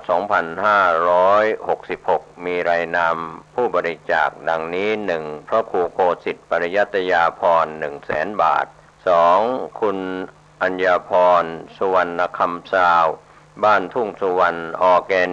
นิกจำกัด 60,000 บาท 3. คุณประภัยพันธ์ว่องตระกูล 20,000 บาท 4. คุณสมศักดิ์คุณพิสมัยนางสาวกัญญรัตน์นันทวิทย์ 15,000 บาท 5. คุณพ่อชัยปุภการกุล 6,000 บาท 6. นางพนาภัยคุ้มสะดวกผู้อำนวยการสวัสดิการสังคมเทศบาลตำบลสุเทพ 1,000 บาท 7. คุณมานพสกุลวัฒนะ 11,000 บาท 8. คุณแม่เตรียมกันทาและคณะ 650 บาท 9. นายภัยรัตน์นางสุมารีชัยอิสระเสรีบ้านสันทรายหลวง 3,500 บาท 10. นายประวิตรบุญฉายนายธนากรแสงกระจ่างจังหวัดระยอง300 บาท11ผู้ช่วยศาสตราจารย์ดร.สุทธิกันนางจิดาภาทิพยเกษรและครอบครัว 1,000 บาท12อาจารย์ปั่นนางสุภาพรอัฏฐเทพ 1,000 บาท13คุณพ่อชัยปุพการกุลพร้อมบุตรธิดา 2,000 บาท14คุณประยูนคุณสิริรักษ์และลูกหลาน 3,000 บาท15ดร.ส่งเสริมแสงทอง500 บาท16ผู้ช่วยศาสตราจารย์ดร.สยามรัชวัฒน์500 บาท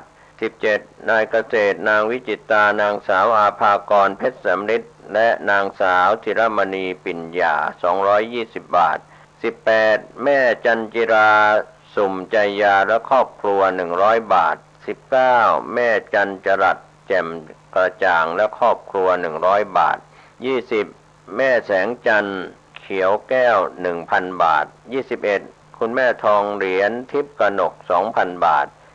22นายจิรศักดิ์อาจารย์กาญจนาตันพรหม500 บาท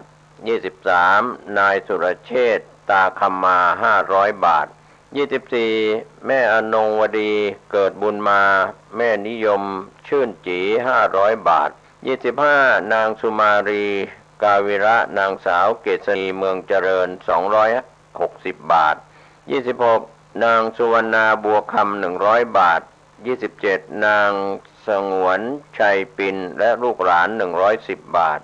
28พระสมัครยานะศรีโลวัดฝายหิน999 บาท29ครูพรทิพย์ผู้อภิสิทธิ์พร้อมครอบครัว 1,000 บาท30คุณแม่สนพิบุญรัตน์300 บาท31นางดาวเรืองจงไกรจักร300 บาท32คุณกัญญารัตน์ปันนา220 บาทรวมยอดเงิน 233,679 บาทสำหรับท่านที่จะร่วมบุญร่วมกุศลในการก่อสร้างศาลาพระเจ้าติโลกราชเพิ่มเติมติดต่อได้ที่วัดป่าแดงมหาวิหาร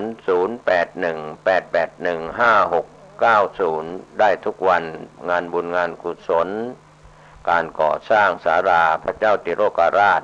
เป็นบุญอันยิ่งใหญ่เชิญท่านร่วมบุญนี้โดยพร้อมเพรียงกัน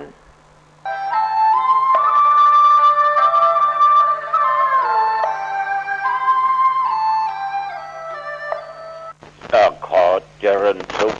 ญาติโยมท่านผู้ฟังทั้งหลายทุกท่านทุกคน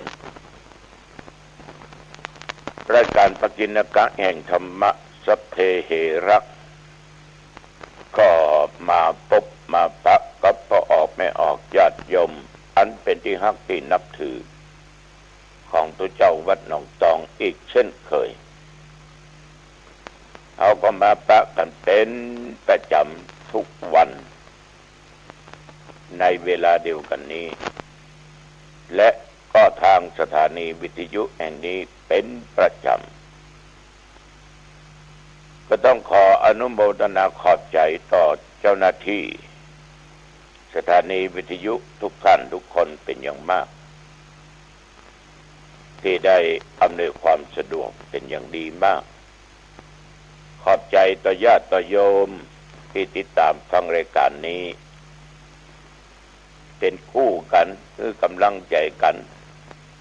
มาด้วยดีตลอดขอบใจนักขอบใจหลายๆก่อนที่เราจะไหว้พระสวดมนต์กิจที่เราได้พึงปฏิบัติสืบมานั้นการสวดมนต์เพื่อเป็นการถวายพระพรชัยมงคลแด่สมเด็จพระเจ้าลูกเธอเจ้าฟ้าพัชรกิติยาภาโดยได้ตั้งอกตั้งใจขอให้พระองค์นั้นทรงได้หายจากอาการพระประชวรมีพระสุขภาพพลามัยแข็งแรงยิ่งขึ้นไปเอาละญาติโยมต่อไปเอามาไหว้พระร่วมกันพร้อมๆกันไปอะระหังสัมมาสัมพุทโธภะคะวะ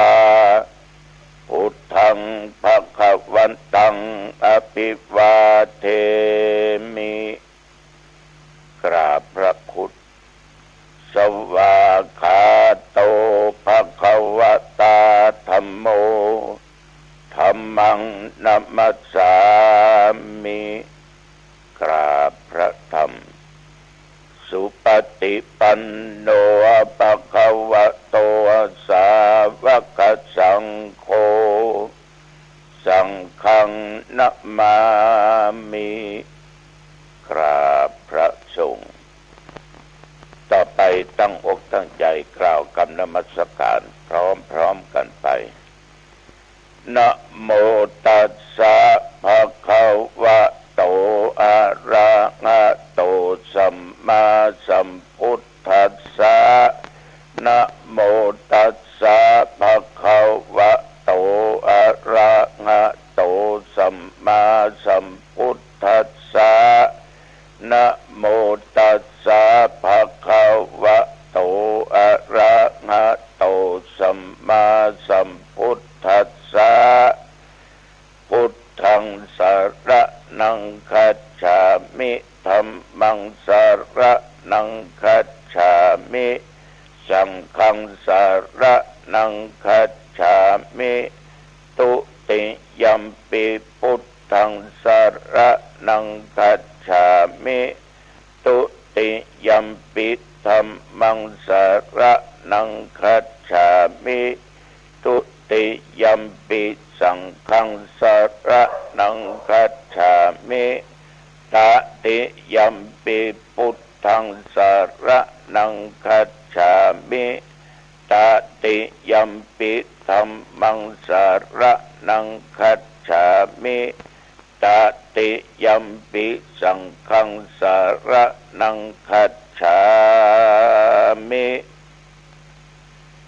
ยะโตหังภะคินิอดิญาญะชาติยาชาโตนาปิชานามิสันจิจะกานังชีวิตาโวโลเปตาเตนะสัจเจนะโสทิเตโหตุโสทิคัพพัสสะโพชังโคสติสังฆาโตธัมมานังวิจโยตถาวิริยัมปิติปัสสติโพชังคาจะตถาปะเรสัพมาตุเปกะโพชังคาสัตเตเตสัพพทัสสินา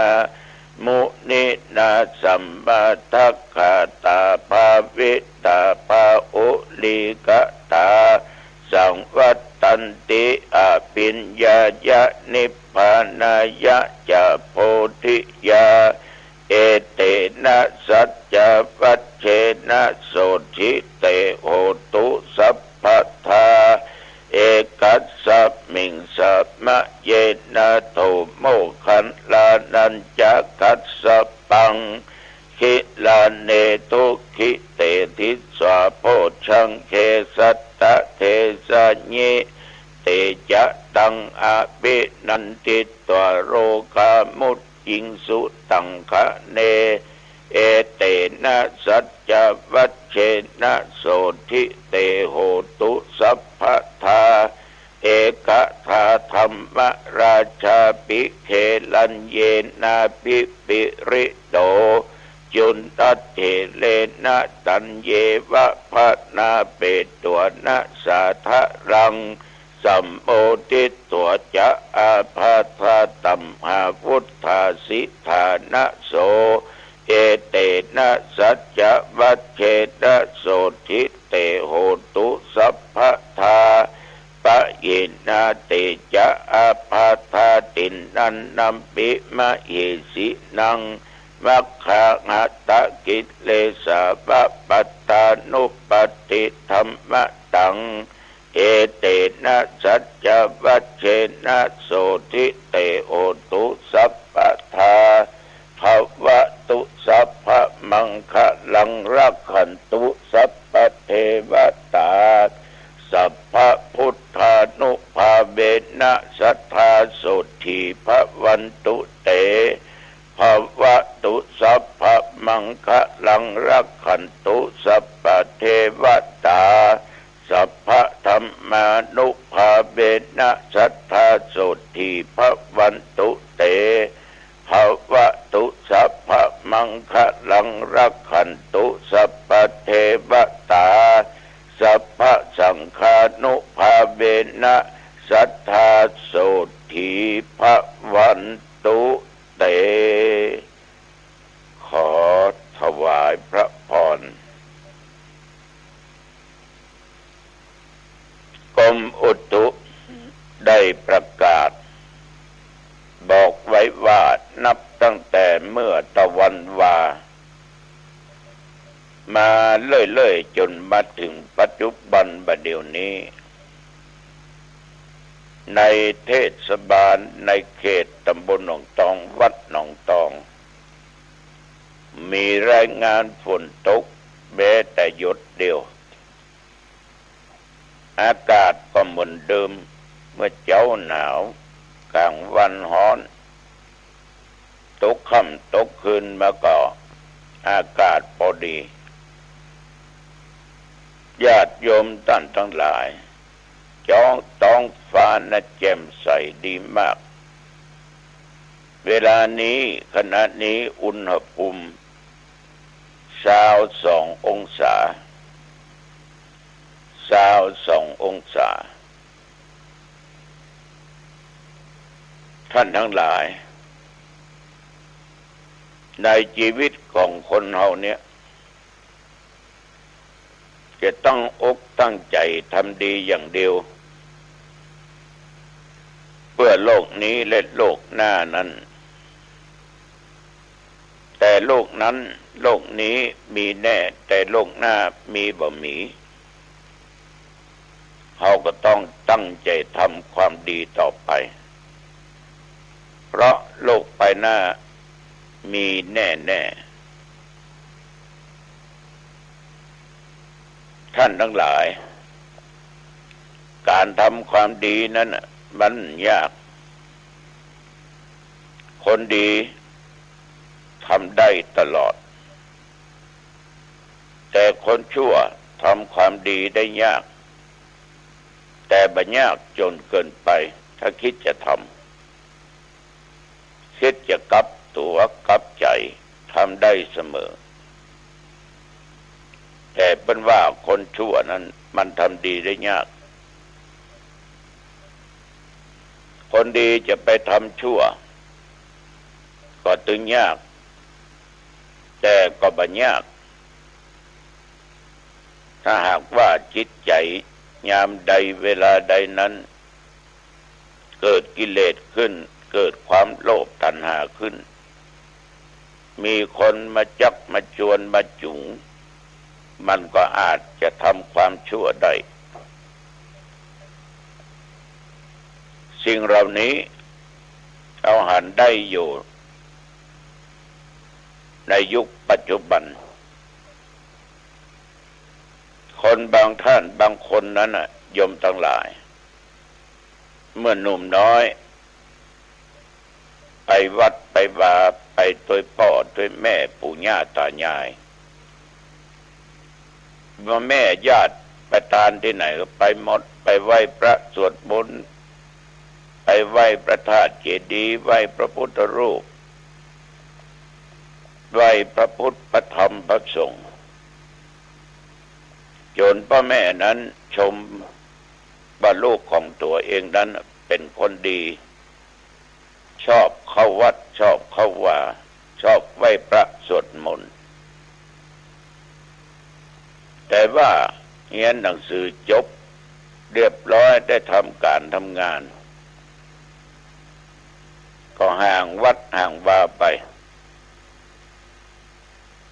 เมื่อพ่อแม่หันฉะนั้นก็จึงบอกกับลูกว่าลูกเอ๋ยบ่มีเวลากะไปวัดไปวาพ่องกับลูกไหว้พระสวดมนต์ก็นะถึงวันได้ทำบุญตักบาตรก่อสิ่งที่พ่อแม่ได้ยินได้ฟังลูกตอบมาว่ามีเวลา การงานก็นักเพื่อนก็หลาย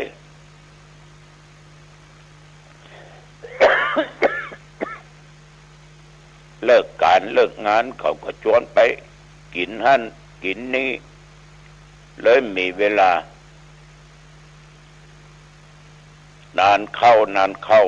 แต่ก่อนเข้าบ่เคยเป็นขี้เหล้ากลับกลายไปเป็นขี้เหล้าเนี่ยเรื่องวัดเรื่องบาบ่เอาใจใส่ไหว้พระสวดมนต์บ่ต้องทำหาทำบุญกินทานรักษาศีลบ่เถอะเอ่ยมาเพราะว่ามันหลุดไปหมดเมื่อน้อยๆติดซอยห้อยตามพ่อแม่ปู่ย่าตายายแต่ว่าอายุมากขึ้นมาได้ทำการทำงานก็ลืมไปหมดอันเนี้ยเป็นว่าขึ้นต้นก็ทำท่าจะดีแต่ว่าบ้านปลายกับเหลวแหลกแต่บางท่านบางคนนั้นเป็นละเอ็กละอ่อนบะหุมวัดบะหุมว่าหันหน้าตุเจ้าก็ให้ ไปโดยพ่อโดยแม่ตุเจ้าจะผูกข้อมือให้ล่นหนีเพิ่นไว้พระก็ตึงไว้ตึงไว้ญาติโยมบาทบ่เคยใส่พระเจ้าบ่เคยไว้หันหน้าตุเจ้าล่นหนีพ่อแม่ก็จนบ่นว่าบอกมาแล้วนะสอนมาแล้วนะตุลุงมันตึงบะเอาเฮาเว้ยแต่มีความตั้งอกตั้งใจศึกษาห้ำเฮียนเพราะฐานะทั้งครอบครัวก็ทุกข์ยากอับจนหาเจ้ากินค่ำแต่ก็น่าชมครอบครัวนี้มีความอุตสาหะพยายามเสาะสตางค์ส่งเสียลูกเรียนหนังสือจนจบปริญญาเมื่อจบปริญญาได้บรรจุเป็นครูบาอาจารย์ได้ทำการทำงานอยู่ในตำแหน่งที่ดีกับเป็นคนหุมวัดหุมบาไหว้พระสวดมนต์ไปสอนละเอ็กละอ่อนนักเรียนก็สอนละอ่อนไหว้พระสวดมนต์สวดโยโกฮ้องจัดมีการกระทำบุญตักบาตรที่โรงเรียนอาทิตย์หนึ่งวันทุกของวันศุกร์เวลาว่างจากการสอนการเรียนปิดมาบ้านก็ไปวัดไปวาดไปโดยพ่อโดยแม่ไหว้พระสวดมนต์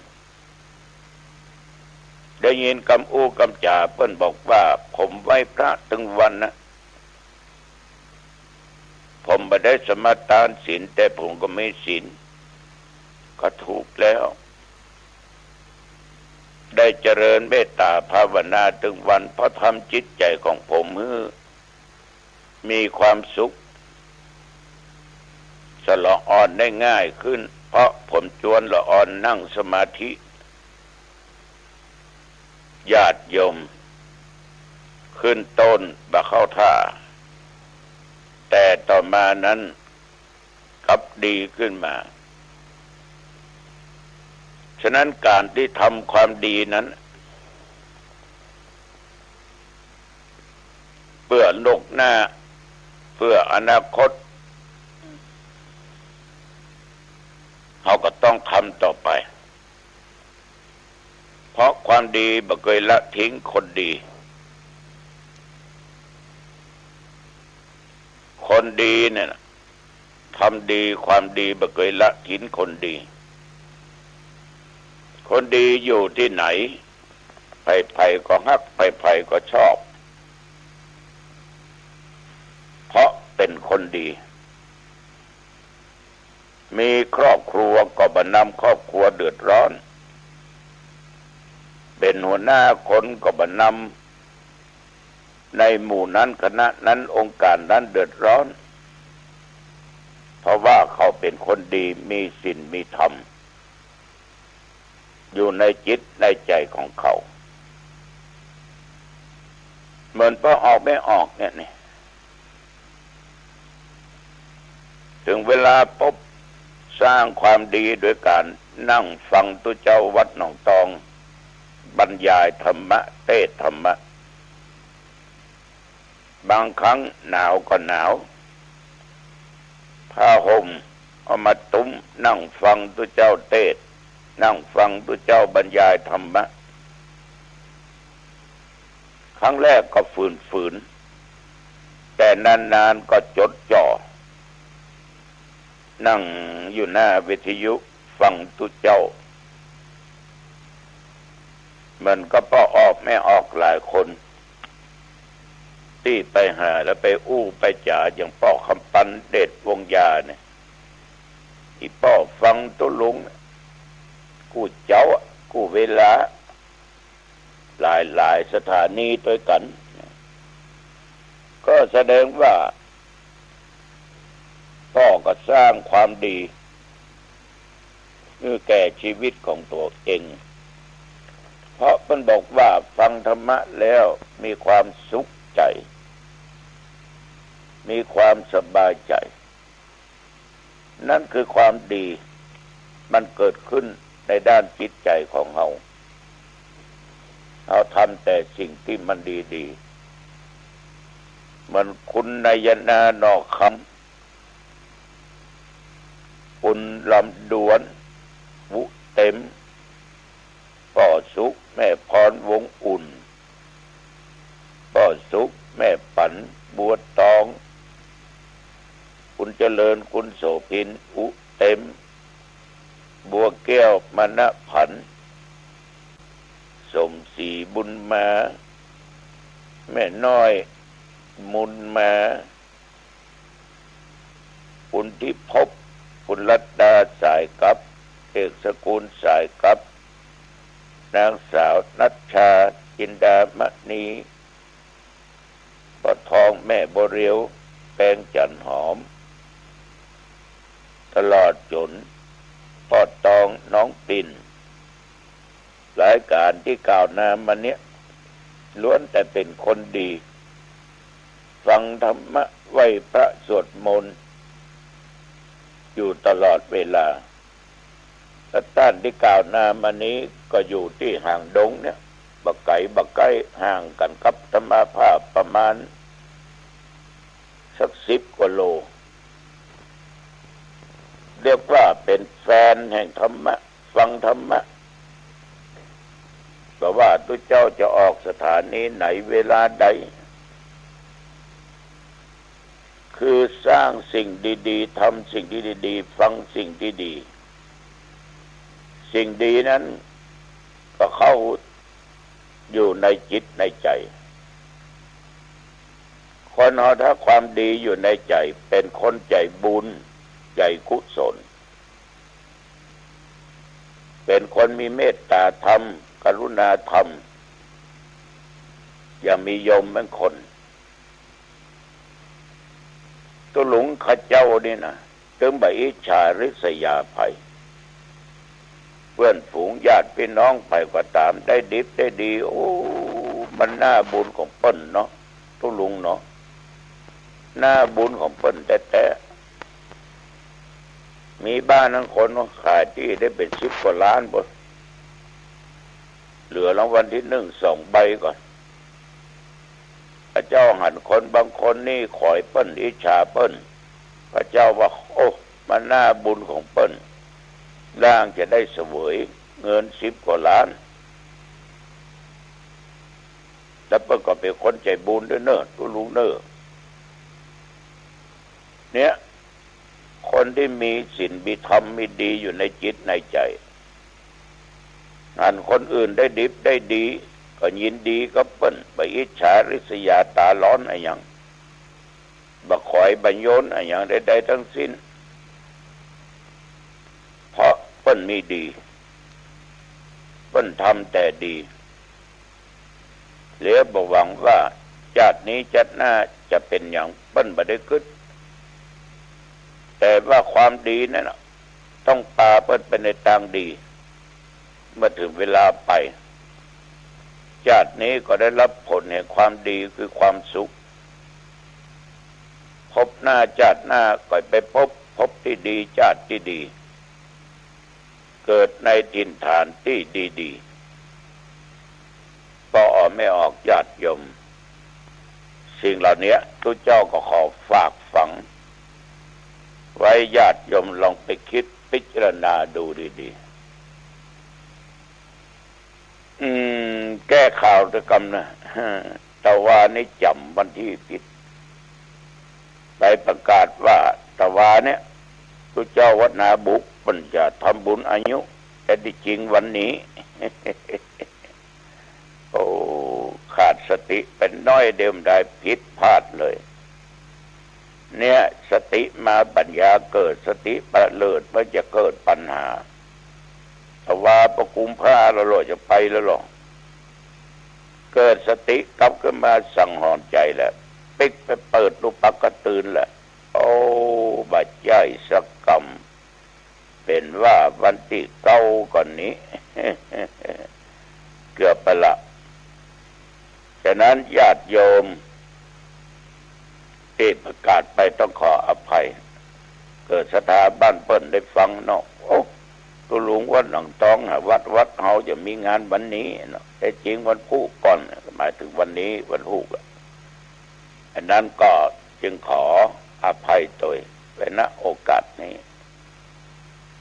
เอาละญาติโยมอยู่ไปเนี่ยจะไปเวลาผ่านไปโดยว่างเปล่านึกจะไปทำความชั่วนึกเมื่อทำความดีนึกก็ออกไม่ออกอันเป็นที่ฮักที่นับถือของทุกเจ้าในที่สุดก็ขอความผาสุกความเจริญในธรรมจงบังเกิดมีแก่ญาติแก่โยมผู้สร้างความดียิ่งขึ้นไปเหมือนกันทุกท่านทุกคนพบกันใหม่โอกาสหน้า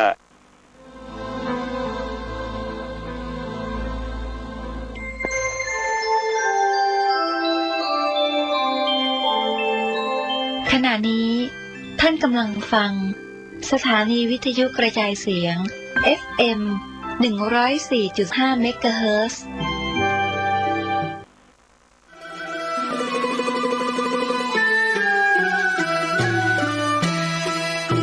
ขอเชิญร่วมทำบุญสร้างกระเบื้องดินเผาธรรมชาติบันไดพญานาควัดโบสถ์ชัยมงคลตำบลมะเขือแจ้อำเภอเมืองจังหวัดลำพูนแผ่นละ50 บาทตารางเมตรละ500 บาทร่วมทำบุญได้ที่ธนาคารกสิกรไทยหมายเลขบัญชี110-333-5287ชื่อบัญชีวัดโบสถ์ติดต่อสอบถาม092-565-4536หรือสอบถามทางไลน์ ID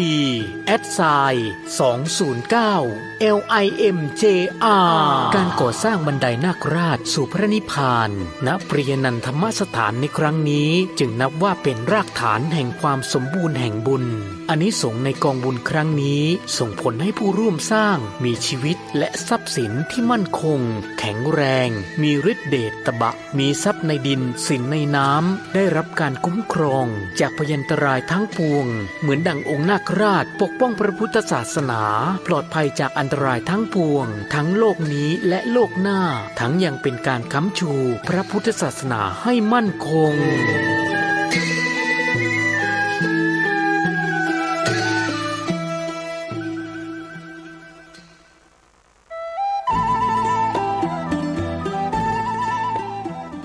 ข่าวสารเพื่อการประชาสัมพันธ์ขอเชิญชวนผู้ใจบุญร่วมสร้างทางสู่สวรรค์ตามรอยแห่งเท้ามัคควานเชิญท่านผู้ใจบุญร่วมทำบุญทอดผ้าป่าสร้างถนนคอนกรีตเสริมเหล็กเข้าสู่สำนักสงฆ์เทพนิมิตรบ้านเปียนตำบลเทพเสด็จอำเภอดอยสะเก็ดจังหวัดเชียงใหม่ถนนส่วนที่ขาดงบกว้าง3 เมตรยาว622 เมตรรวมเป็นระยะทาง 1,866 ตารางเมตรทอดผ้าป่าสร้างถนนวันอาทิตย์ที่2 เมษายน พุทธศักราช 2566 เวลา 14 นาฬิกาณสำนักสงฆ์เทพนิมิตรบ้านเปียนอำเภอดอยสะเก็ดจังหวัดเชียงใหม่ประธานดำเนินการคณะสงฆ์ตำบลป่าเมี่ยงถึงเทพเสด็จคณะสงฆ์อำเภอดอยสะเก็ดคลื่นสีขาวพระครูชลทานพิทักษ์พระครูศรีปทุมรักษ์ท่านที่จะทำบุญออนไลน์ผ่านเลขที่บัญชีธนาคาร 020-154-602-913 ชื่อกองทุนพัฒนาสำนักสงฆ์เทพนิมิตรบ้านเปียนธนาคารเพื่อการเกษตรและสหกรณ์การเกษตรสาขาดอยสะเก็ดธนาคารธกส.สอบถามรายละเอียดและร่วมบริจาคได้ที่ 0817964608 หรือที่ Facebook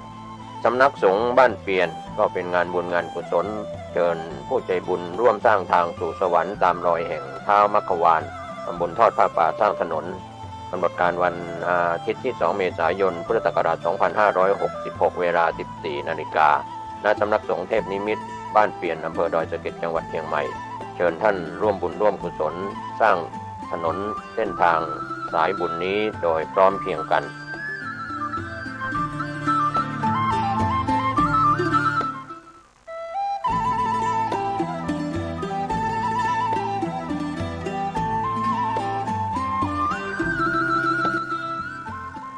ข่าวสารเพื่อการประชาสัมพันธ์ด้วยพลังพุทธานุภาพธรรมานุภาพสังฆานุภาพเทวานุภาพนาคานุภาพแห่งบรมครูบาอาจารย์ปู่ฤาษี108เจ้าภาพสร้างหล่อปั้นพระพุทธรูปพระเจ้าทันใจโดยมีคุณแม่ชีพจนาพรวิศีวรพัฒน์นางสาวสุนทรีวิศีปัตย์นางสาวยานทัศน์วิศีปัตย์พร้อมครอบครัววิศีวรพัฒน์ครอบครัววิศีปัตย์เชิญร่วมเป็นเจ้าภาพหล่อปั้นบรรจุหัวใจนามพระพุทธรูปพระพุทธสถิตพจนาพรวันอาทิตย์ที่ 7 พฤษภาคม พุทธศักราช 2566 พิธีเริ่มเวลา 9:09 น.ร่วมสร้างบุญได้ตั้งแต่วันนี้เป็นต้นไปติดต่อสอบถามร่วมบุญได้ที่พระครูสถิตธุราธรเจ้าอาวาสวัดสันขยอมอำเภอสันทรายจังหวัดเชียงใหม่ 0806849835 และที่พระครูประหลัดกิติพงศ์กิติโสพโนด็อกเตอร์ผู้ช่วยเจ้าอาวาสวัดสันขยอม 0962629694 เชิญท่านร่วมบุญร่วมกุศลในคราวครั้งนี้โดยพร้อมเพรียงกัน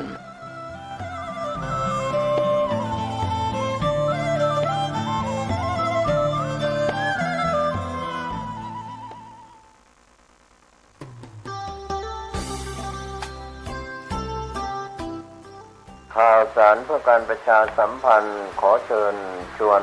ผู้ใจบุญใจกุศลทั้งหลายร่วมทำบุญถวายศาลาปฏิบัติธรรมศาสนวัตถุที่สร้างขึ้นใหม่และบูรณะใหม่ได้แก่แทงน้ำศาลาโรงฉันพุทธรัตนมงคลเจดีย์หลวงพ่อใหญ่ชัยมงคลอุดมโชคหลวงพ่อพระพุทธภาวนาปฏิสิทธิโชคเจดีย์12 ราศีรูปเหมือนหลวงปู่ทวดรูปหล่อท้าวเวสสุวรรณทันใจวัดผาบ่องมังคลารามตำบลศรีภูมิอำเภอเมืองเชียงใหม่จังหวัดสิ้นทุนทรัพย์รวม 3,612,036 บาทกำหนดการวันเสาร์ที่ 25 มีนาคม พุทธศักราช 2566 นิมนต์พระมหาเถรานุเถระจำนวน 87 รูปทำพิธีทักษิณานุปทานกิจอุทิศส่วนบุญส่วนกุศลถวายแด่ตัดดวงวิญญาณอดีตท่านเจ้าอาวาสที่มรณภาพไปแล้วอุทิศถึงจิตตดวงวิญญาณญาติพี่น้องผู้มีอุปการะคุณของคณะศรัทธาทุกท่านที่มาร่วมทำบุญรับเป็นเจ้าภาพปัจจัยถวายพระสงฆ์ในพิธีทำบุญทักษิณานุปทานกิจแบ่งพระสงฆ์ทำพิธี3 รอบละ30 รูปรอบที่ 1 เวลา 13:30 น.รอบที่ 2 เวลา 14:30 น.พิธีมหาพุทธาภิเษกพระพุทธรูปหลวงพ่อพระพุทธเมตตาพระพุทธาภิมงคลผลตองแสนหาบนวิหารหลวงพ่อใหญ่ชัยมงคลอุดมโชคลานวัดหลวงพ่อพระพุทธภาวนาปฏิสิทธิโชคบนศาลาหลังใหม่พระพุทธรูปทุกองค์ที่ประดิษฐานอยู่ในวัดผาบ่องพระพุทธรัตนมงคลเจดีย์รูปเหมือนหลวงปู่ทวด นักบุญแห่งแดนใต้รูปเหมือนครูบาเจ้าศรีวิชัยนักบุญแห่งล้านนารูปหล่อท้าวเวสสุวรรณทันใจเวลา 18 นาฬิกานิมนต์พระมหาเถรานุเถระจำนวน 39 รูปเจริญพระพุทธมนต์สวดมนต์สันนั่งโปรกแผ่เมตตาจิตวันอาทิตย์ที่ 26 มีนาคม พุทธศักราช 2566 พิธีสะเดาะนพเคราะห์สืบชะตานิมนต์พระสงฆ์เถรานุเถระจำนวน 49 รูปในการนี้ก็ขอเชิญชวนศรัทธาสาธุชนร่วมทำบุญรับเป็นเจ้าภาพปัจจัยถวายพระสงฆ์ในพิธีติดต่อขอรับเป็นเจ้าภาพได้ที่พระมหาสมบัติชวนาเมธีเจ้าอาวาส 0910797084 ในงานนี้มีซอพื้นเมือง2คู่คู่ที่1น้องลำจวนดอยเต่ากับอ้ายศรีวันเมืองฝางคู่ที่2น้องข้าวแป้งสันป่าตึงกับ2เมืองเกียงไฮรอบค่ำคืนเปลี่ยนจากซอเป็นดนตรีก็เป็นงานบุญงานกุศลกำหนดการทำบุญที่สำคัญ25และ26มีนาคมพุทธศักราช 2566 ณ วัดผาบ่องตำบลศรีภูมิอำเภอเมืองจังหวัดเชียงใหม่เชิญท่านร่วมงานบุญนี้โดยพร้อมเพรียงกันบนฟ้าเปิ้นหันตายไปแล้วบุญบันดาล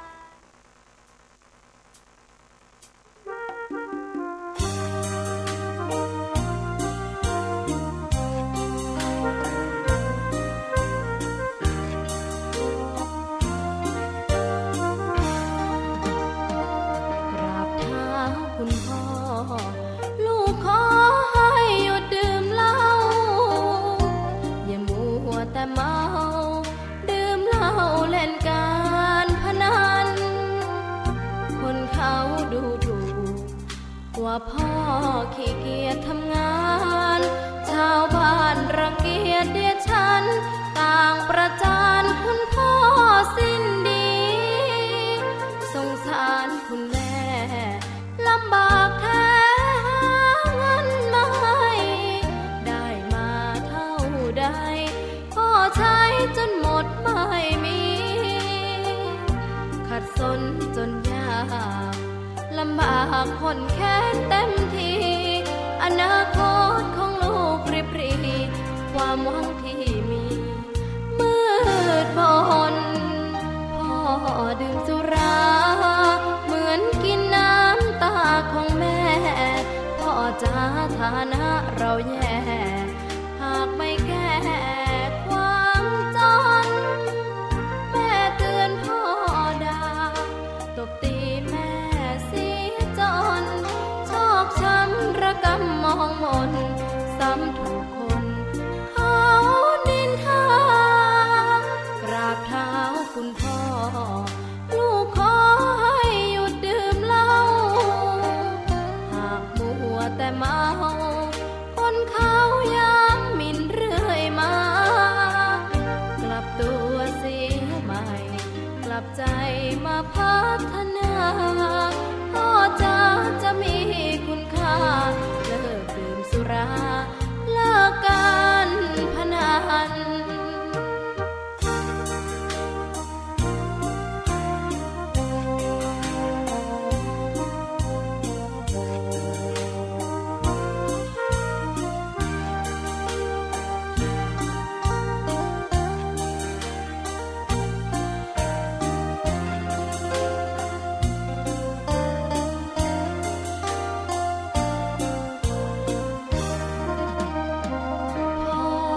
ดื่มสุรา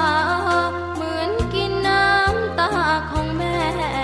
พ่อจ๋าฐานะเราแย่หากไม่แก้ความจนแม่เตือนพ่อด่าตบตีแม่เสียจนชอกช้ำระกำมองมนซ้ำถูกคนเขานินทากราบเท้าคุณพ่อลูกขอให้หยุดดื่มเหล้าหากมัวแต่เมาคนเขาย้ำหมิ่นเรื่อยมา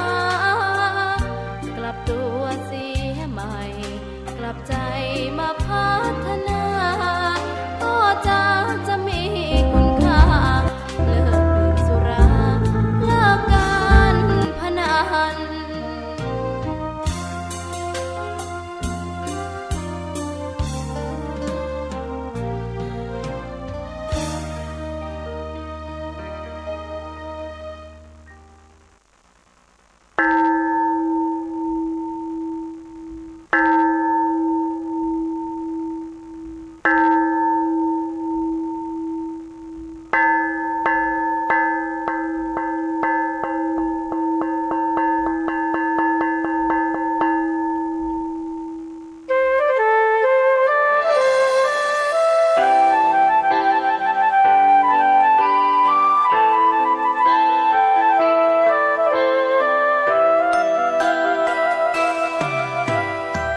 เป็นคนนั้นยากจริงนะเพราะพุทธศาสนายิ่งแสนยากเย็นคนไทยโชคดีที่สุดแล้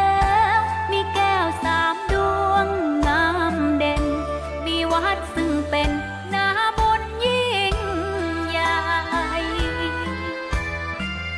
มีศาสนาพุทธประจำชาติไทยอยากหล่ออยากสวยเราต้องรักษาศีล